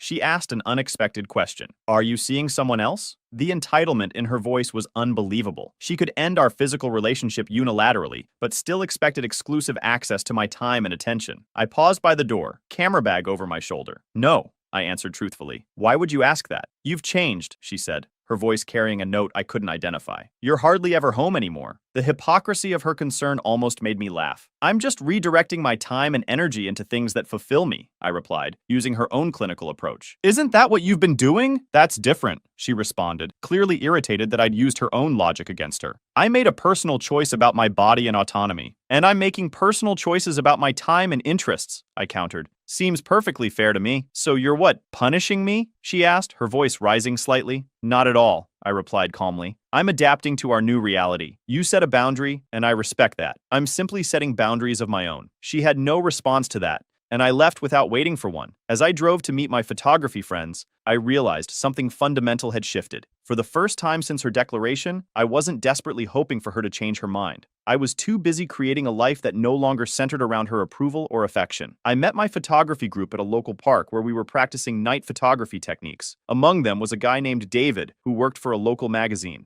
"These are really good," he said, looking through some of my recent shots on my camera's display. "We're always looking for local talent for our nature section. Would you be interested in submitting some work?" Just like that, another door opened. By the time I got home that night, Jessica was already in bed, probably annoyed that I hadn't been there to listen to her latest complaints about her co-workers or patriarchal oppression. I didn't care. I had bigger things on my mind. The pivotal moment came during a company retreat 6 months into my redirection. My team had gathered at this lakeside resort for a weekend of strategic planning and team building. After a productive day of meetings, we relaxed around a fire pit, sharing stories and snacks under the stars. My colleague Emma, 29 female, who had joined the marketing department 3 months earlier, sat down beside me. Emma was pretty much Jessica's opposite, warm, supportive, and actually interested in other people's lives. You know, when I first started, everyone told me how lucky I was to be working with you, she said, her voice quiet enough that only I could hear. Really? Why is that? I asked, genuinely curious. They said you'd completely transformed the department's performance, but they also mentioned how much you've changed personally over the past few months. She hesitated, then added, they said you used to be withdrawn, almost sad. That doesn't match the person I've known. I stared into the flames, considering how to respond. Let's just say I went through some personal challenges and decided to focus on what I could control, rather than what I couldn't. She nodded thoughtfully. Well, whatever you did worked. You seem completely in your element now. As our conversation continued into the evening, I found myself relaxing in a way I hadn't with anyone in a long time. Emma was intelligent and insightful, with a sharp sense of humor that repeatedly caught me off guard. We discovered shared interests in photography and hiking, and she seemed genuinely impressed when I showed her some of my recent work on my phone. These are amazing, she said, leaning closer to swipe through the gallery. You have a real talent. Have you considered showing these professionally? Actually, I just started selling some prints online,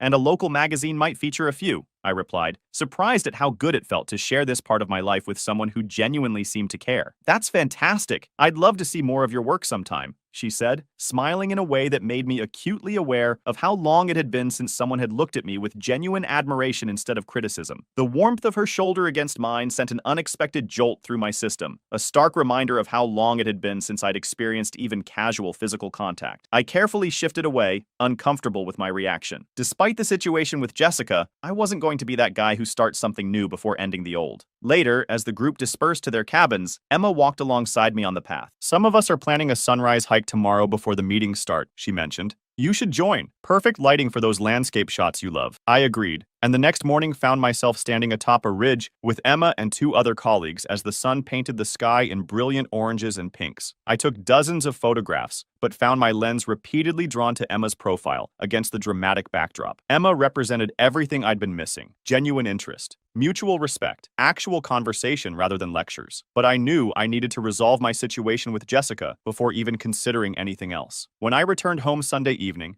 Jessica was in the kitchen preparing dinner, something she hadn't done for us in months. The timing was suspicious as hell. How was the retreat? She asked, her tone unusually attentive. Productive, I replied, setting down my bag. We finalized the strategic plan for next quarter. She nodded, then asked, I saw some of the photos you posted. Beautiful location. It was, I agreed, wondering at her sudden interest. That woman in some of the pictures, is she on your team? The question caught me off guard. I hadn't realized Emma had featured prominently in my uploads. That's Emma, our new marketing specialist, I answered neutrally. She's very pretty, Jessica observed, her eyes studying my face. The territorial behavior was rich coming from someone who had explicitly rejected me. I hadn't really noticed, I lied, feeling oddly defensive. Really? You've taken about a dozen photos with her in them. Seems like you noticed plenty. The accusatory tone was unmistakable. I chose my next words carefully. She happened to be in the frame during our group activities. Why are you asking about this? You made it very clear that certain aspects of our relationship are over. You don't get to dictate who I spend time with professionally. She turned back to the stove, clearly annoyed that I wasn't apologizing or explaining myself further. Just curious about your colleagues, that's all. I have a right to know who my husband spends time with.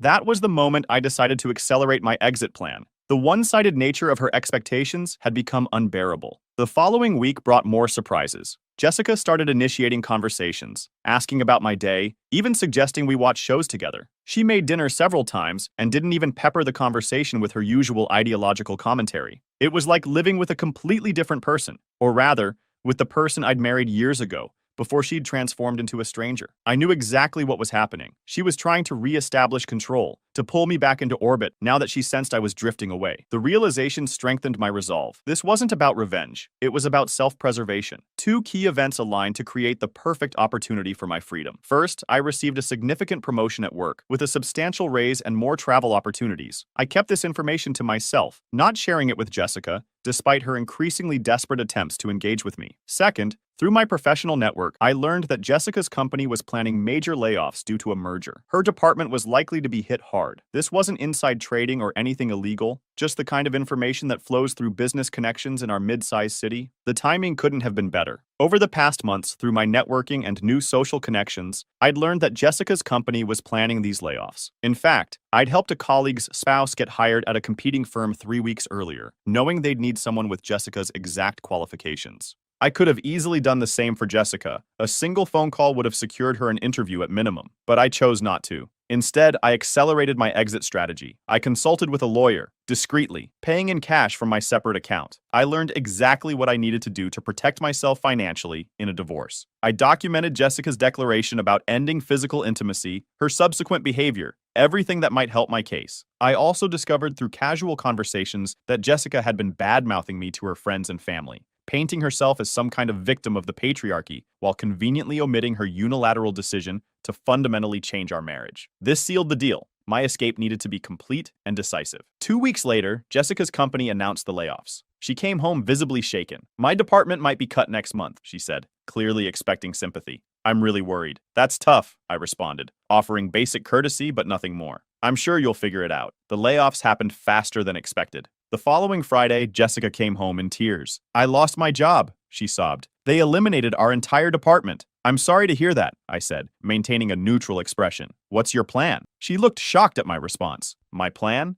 I just lost my job. I need time to process this." "Of course," I replied. "Take all the time you need, but our financial obligations don't stop, so just let me know how you plan to continue contributing to the household expenses." Her jaw literally dropped. "Are you serious right now? I'm in crisis and you're asking about bills?" I shrugged. "Just being practical. We both contribute equally, right? That's always been your position." The next morning, I made my move. While Jessica was in the shower, I transferred every penny from our joint account into my private account, leaving just enough to avoid overdraft fees. Then I packed a bag with essentials and my most important possessions. When she emerged from the bathroom, I was waiting in the living room with divorce papers. "What's this?" she asked, eyeing the documents. "Divorce papers," I replied calmly. "I've realized I deserve better than a one-sided marriage with someone who unilaterally changed the terms of our relationship without discussion or compromise." Her face went through a series of emotions: shock, anger, disbelief. "You can't be serious. Because I wouldn't sleep with you? That's what this is about?" "No, it's about respect and reciprocity. You made a choice that affected us both, presented it as non-negotiable, and expected me to simply accept it. That's not a partnership," she scoffed. "So you're running off with your little work girlfriend? How predictable. This has nothing to do with Emma or anyone else. This is about you and me and the broken agreement between us. By the way, I've moved our joint funds into a separate account that you won't have access to until we reach a settlement." Her face paled.